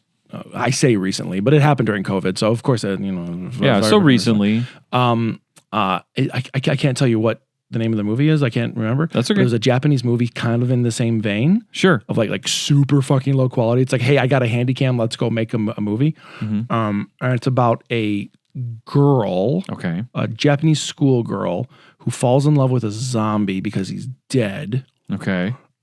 And then she breaks up with them to go out with Jason Voorhees. Oh, that sounds phenomenal. Legit Jason Voorhees. That sounds phenomenal. But it's like the costume they got for Jason was like, okay, you bought the costume. Yeah. And did no modifications to it. So it looks like, like my first cosplay. Yeah. I love that. It's wildly bizarre. I love that. And it's not good. It's super not good. It sounds awful, but I would watch it in a heartbeat. But it was in the vein of Stacy. Yeah. Which made me think of you while I was watching it, and I'm like, oh shit, I'm not going to recommend this. This is awful. Sounds bad. Well, Andrew, thank you so much for joining us. Fuck. Yeah. Fuck. You're so professional. I'm You're so professional with this outro. Well, fucking day. I'm open. Like I'll say a couple parameters for the 6 degrees. Yeah. I am not allowed to use a phone until after I have submitted a response and feel confident in my answer. Okay. I do not want to use technology. I love that. I want to use my brain. It was so fucking phenomenal watching you. No, yeah, it might be rambling for a little bit, but I will get there. And if I can't get there, no harm, no foul. Even if I will find a way to get there in a certain amount of steps. Right. I may not meet the 6 every time, but I will find a way. Do you think I kind of want to do a punishment then, because I want you to have a prize. Okay. Whatever that prize is, we got to figure that out. Okay. But I want you to have a punishment if you can't. Sure. Because you are, goddamn, you are scary knowledgeable. I remember frightening. You, me, and Andy were sitting upstairs one day, and we mentioned something about Linnea Quigley. And we're like, we watched 3 of her movies. And Andrew just pipes up. He's like, well, the 20 that I saw last week also had blah, blah, blah, blah. And you just named off all these people. And I was like, I didn't know fucking any of those people. And you were like, well, this person was famous for XYZ. And you just you went down their IMDb list from memory, and it was crazy. I wish I could use this to make money. I know, right? This could be it. Yeah, I mean, wouldn't that be a goddamn shame? I think it's fun. It's kind of like trivia to me, or it's like putting a puzzle together. It's like, because everybody in Hollywood or in the entertainment industry works together at some point in time. I guess I would say I'm not opposed to trying to make connections for foreign films to American films or foreign films to each other. I'm not saying I'm going to be good at that. Right. Those will probably be the ones where I would have a harder time. Because there's not a lot of crossovers. No, if we want to do obscure American films and B-rate American movies and stay with American or stay with movies in English, I guess would be a better way. Because British movies I could connect. Australian, maybe New Zealand movies, I could maybe do an okay job of bringing into the fold. But a Japanese movie and connecting that back to an American movie is going to be really tough, unless the focal point is Shimizu from The Grudge, because he was really one of the big guys, or Ken Watanabe. Ken Watanabe. These fucking the crossover people who don't Asami was in a couple of English movies, but not much. Asami would be a really, really hard one to do. Yeah. Because her filmography, I'm actually going through her filmography right now, and it's dude. Man, they're fucking garbage, and I love every terrible. second of it.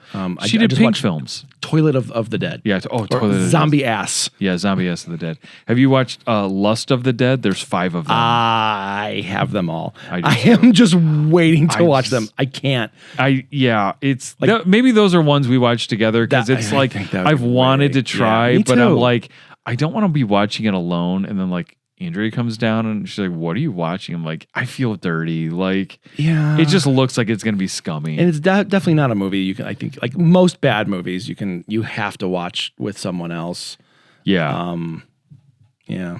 But that's like if we want to start like just to get a feel for it and do like maybe like 80s nostalgia movies, and then or whatever someone suggests. I mean, if only one person suggests one thing, that's the fucking thing I'm going with. Yeah, I'm totally good with that. But it does. I will abide by your stipulations. It does have to like, and I'll even go a little bit above that because matching a British film to something else might be tough. I would stick with. Here, I'll say this: stick with country. Sure. And time appropriateness. Yeah, like I'm not going to match a 1920s movie. Thank you. That's what I was going to say. Like, I could probably do a fairly good spectrum of like 70s through like probably current American films. I would think so. I've got a better handle. Like 60s and before, I'm probably not going to do the best with. I mean, even like British films, like if you're talking older stuff, like in my head, you got Christopher Lee, you got Malcolm McDowell. Right, you're going to have those focal points. Shit. Yeah, Hammer films and things like that. I can connect a lot to that. I can connect a lot more current, like off of Simon Pegg, Edgar Wright, because they all have their comedy tropes that run together. Troops. Troops. Thank you. I just don't want to think tropes. I was like, troops. We said tropes a lot tonight. We did. But so yeah, like I'm open to trying anything. I will do my very damnedest to get there in 6 degrees. I fucking love this, man. No phones, no technology for me. Yeah. You are welcome to check things on your phone. Yeah. And spot check me, or I will not pay attention to whatever you say if you do commentary, because I will be too in my.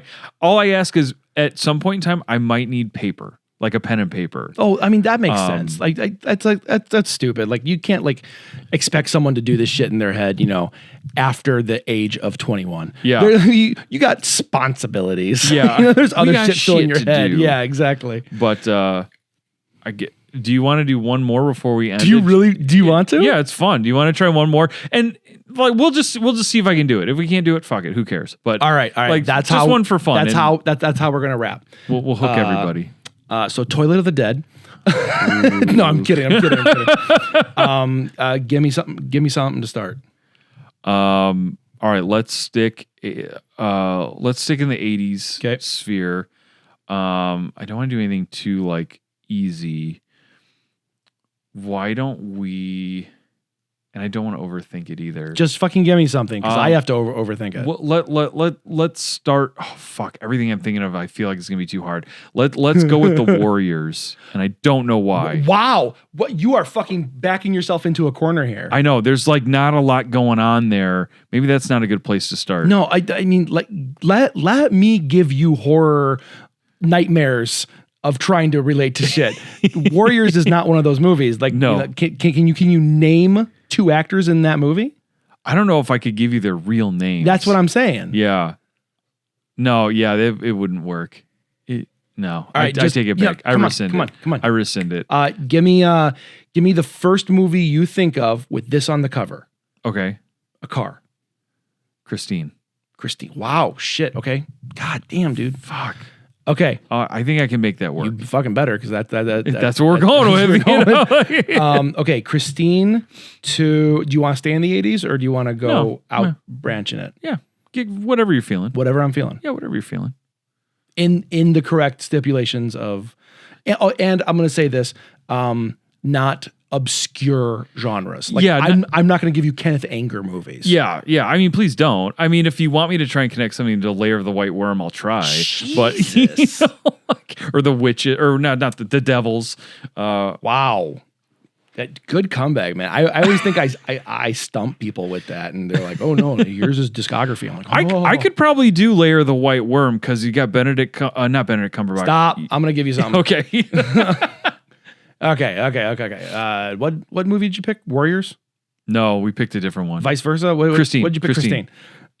Christine to... Fuck it, I don't want to make this too hard, but I want to make it too easy. Staying in country. Let's do Fight Club. Christine to Fight Club. Ooh. All right, ladies and gentlemen, he's stepping up to bat. All right, so Christine, he's looking up in the air, and I don't remember the main he's character. mumbling a little bit, but I can see in his eyes some. But I know it's a Stephen King book. Some glow. He was involved in it. So we can use Stephen King as a crux prestigiousness there. And I'm just going to stop paying attention to what I'm saying here. I'm just going to. If we jump to Stephen King, I'm going to move the microphone a little bit further away. Overdrive. Okay, he's looking at Maximum Overdrive. Maximum Overdrive was a movie about Emilio Estevez was in that. A truck and a pop machine Fight Club that throws pop cans at a baseball coach's dick. And Emilio Estevez was in that with a big Joker face truck, and then Brad Pitt was not in Maximum Overdrive. No, but I would love to see that movie. This audio probably sounds fucking terrible, and I feel so bad talking this close to the microphone. That's why I have the headphone up, so I can't hear it. It's really smart. Okay, so I'm going to talk a little bit. I'm going to talk a little more ASMR.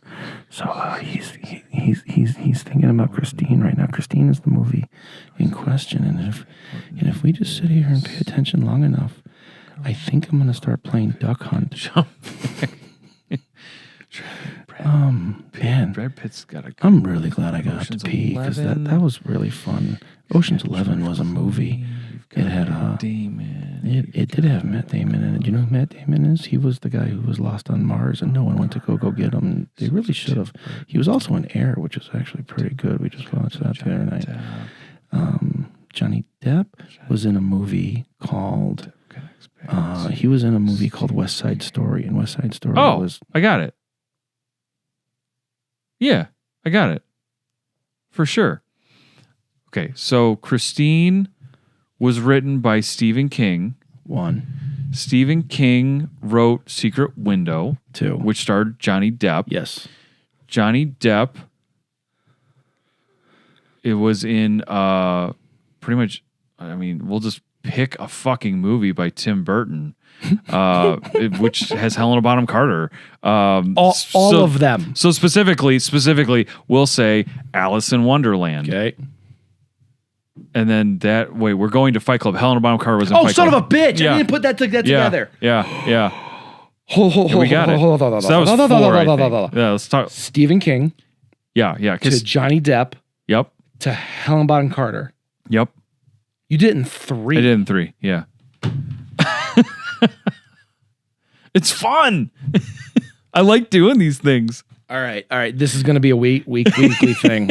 So guys out there, give me some good shit. Don't be a dick and go like way off the deep end, but give me some fodder. Yeah, I mean, think of unrelatable things that you don't know that they could relate, and I'll find a way to try and make them relate. And I tried not to give you like a too hard of a movie. No, I mean, Fight Club had big actors. Yeah, and that made it a little like. I was thinking Brad Pitt might be the one to go off of, but then it's like, fuck. I was thinking Fincher, man. That dude's. Fincher would have been good, because then I was kind of backtracking like Morgan Freeman. Oh, and we could have done it that way too. You could have easily done it that way. Brad Pitt to Fight Club to 7. Morgan Freeman's in Shawshank, a Stephen King book, right back to it. Stephen King, like he's done too much. And that's when it gets easier when they're bigger. Yeah, right. And that's okay. Like, again, there's multiple ways to do this. But if you have smaller ones, it usually makes it a little harder. Like, it like, say we did The Burbs. Like, okay, you've got Tom Hanks, you've got Carrie Fisher. Yeah, you've got some big ones there. But if we're trying to connect it to something out of time or a little more indie, like, I'm not going to say would be the confusing one. I think. Yeah, like I'm not going to say true like indie. Yeah, like don't try to connect. Don't say don't try. It's going to be very hard to connect like a Joe Dante film to a Gus Van Sant film. Yeah, because I mean Gus Van Sant gets some pretty big people too. He does. I was thinking like gamers. Sure, like good fucking luck. Oh yeah, that would be hard because that's super indie. Brian, the guy who plays Jesus Christ, the monk. The monk. Thank you. Yeah, Cass. Brian, whatever his name is. I fucking love him. Yeah, he's awesome. actually in other stuff, and I've seen him in other stuff. With like, you are on TV for this thing, and he was like in a Microsoft commercial or something. Was he really? Yeah, that's the last I saw. And like Jen Page. Yep. And she's in other shit. Mm-hmm. So yeah, I mean the ability to get there would be possible, but can you do it in 6? Yeah, can you do it in 6? Probably not. Stuff like Kevin Smith movies, like big cameo movies, are going to make the connections easier. Correct. So if you want me to do it, I will. I mean, we'll have fun with it still, but I'll probably connect it fast. Yeah. I want to hear from what people out there. So, for grins and giggles, if someone gives me like 100 fucking movies, I'm going to categorize them by country, and I will not take anything that's like shit, like super fucking low end, hard to find, hard to match, unless we are in that genre on the episode. For sure. If we're talking through it and it makes sense and it fits the bill, like it's going to be hard to connect anything to Neil Breen. Just going to be honest with you there. But I wouldn't know how. I could connect stuff to Tommy Wiseau. That's easier because you have a much bigger pool to choose from. Yeah, and and even with Greg and all that stuff. Yeah, so well, but even that's pretty. Yeah. That's even pretty slim pickings there. You Retro know, Puppet Master. Yeah, or if you wanted to connect something to like the Karate Kid or something like. Okay, that's bigger. Yeah, like you could use Billy Zabka. You could use, and again, I'm not trying to spoil things, but just to get people thinking of the logic and how my brain thinks, like I think this type of shit is fun. So I like the challenge. Hell yeah. And I'll admit defeat when I know I can't make it. So it's like, don't be afraid to submit stuff. And if you know stuff and you're like, fuck yeah, like I've got a French film. Yeah. Let's see if you can do it. I'm not saying I can. Yeah. Well, fuck. Besides like some big names in the French community, like I can name like 3. Jean-Luc Godard, Jean-Pierre Jeunet. Like all my shit goes to directors. Yeah. Oh, absolutely. Absolutely. I mean, I don't know a lot of French actors per se. Amélie. Yeah. Amélie, Marie Cotillard or whatever her name is. Can you name something else? From her or from in particular? Her. I mean, like the only thing I can think of for her would be like, The Dark Knight Rises. Oh, fuck. She was, what's her nuts? I didn't, okay. All right, fuck you. That's awesome. I can answer the question. This is going to be fucking awesome. Yeah. This is going to be super good. And have fun with it. Like I said, I don't get discouraged from this stuff. We used to play this at the video store when we were closing. And it was just, like I said, I will not use technology. Yeah. Jay will keep me honest on that. We'll just, like I said, I might need pen and paper, but otherwise, and throw TV shows out there too if you want. Like if you want me to connect a TV show to a movie, I'll do it. All right. I'll find a way. Fuck. I mean, well, hold on, because like TV shows have like a pretty fucking. Does it have to be the episode or can it be the show? No, I would put it to like the show. Okay, I was gonna say because like.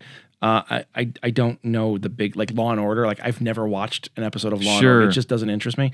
But I know like tons of people get their start on Law and Order, and like, there's cameos galore, and there's like director cameos galore. So you have shit to choose from there. And like from that era, I don't watch Law and Order either. Yeah, I've seen stuff with cameos, but like every episode has someone who eventually goes on to do something. Like literally, that's where you start acting. Oh yeah, that and like the CSIs and all that stuff. I'm not saying I'm going to be able to cite that, but I could try to find a way like to connect it based off the main characters that I'm aware of. Yeah.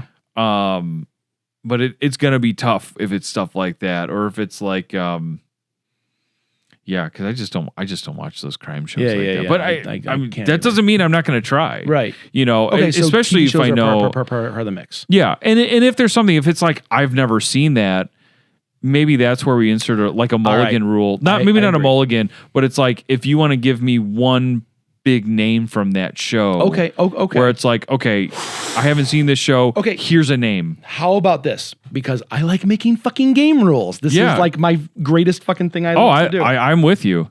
What if we pick a movie or show, whatever it is, that's concrete.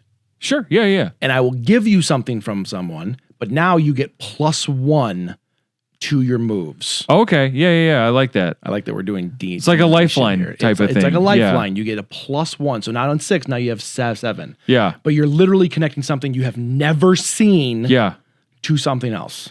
And I will go one step further. If there are movies out there and if I can do it, I will fully admit if I have or have not seen the movie. Because there are some movies that I haven't seen that I know a lot about. but I've never watched them. Okay, I'm dying to know this, but we're gonna figure this out next Yeah. time. We're gonna start with this next time. Yeah. and then we're gonna go into my question. I dig it. Okay. Yeah, and we can benchmark it too. If we do a good one or it's quick and we want to do another one at the end, I'm done for whatever, I like man. that. Okay, so guys, make sure you give me some movie titles. Please do. Shit in the I like thinking of fun things. in the comments. Oh my god, this is like legitimately. I am like You're giddy super in my stoked, pants. right? I am super stoked. I love being a game master, and this is essentially a game. So. Yeah. I like connecting dots and doing trivia and stuff like that. So like this is like All right, so you're so good at this, you don't get a reward. Your No. reward is you get to playing continue the it game again next time. Yeah, playing the game is my reward because I haven't done this since I worked at the video store. I mean, this is amazing. 20 years. Yeah. It's been 20 years since The only I played game this I used to play was My Choices Are Better Than Yours. And I won every goddamn time. But the sad note is, I never won. Yeah. I went home a loser. Aw, you're not a loser to us, man. So yeah, write down in the comments, do the shit. We're fucking done. Thank you, Andrew. Yeah, This is thank you, fucking brother. blast. Let's do it again next week. I'm looking forward to it. All right, take care, man. You have a good night. You too, buddy. Bye, everybody. Bye out bye. there. 6 degrees of goodbyes. Oh.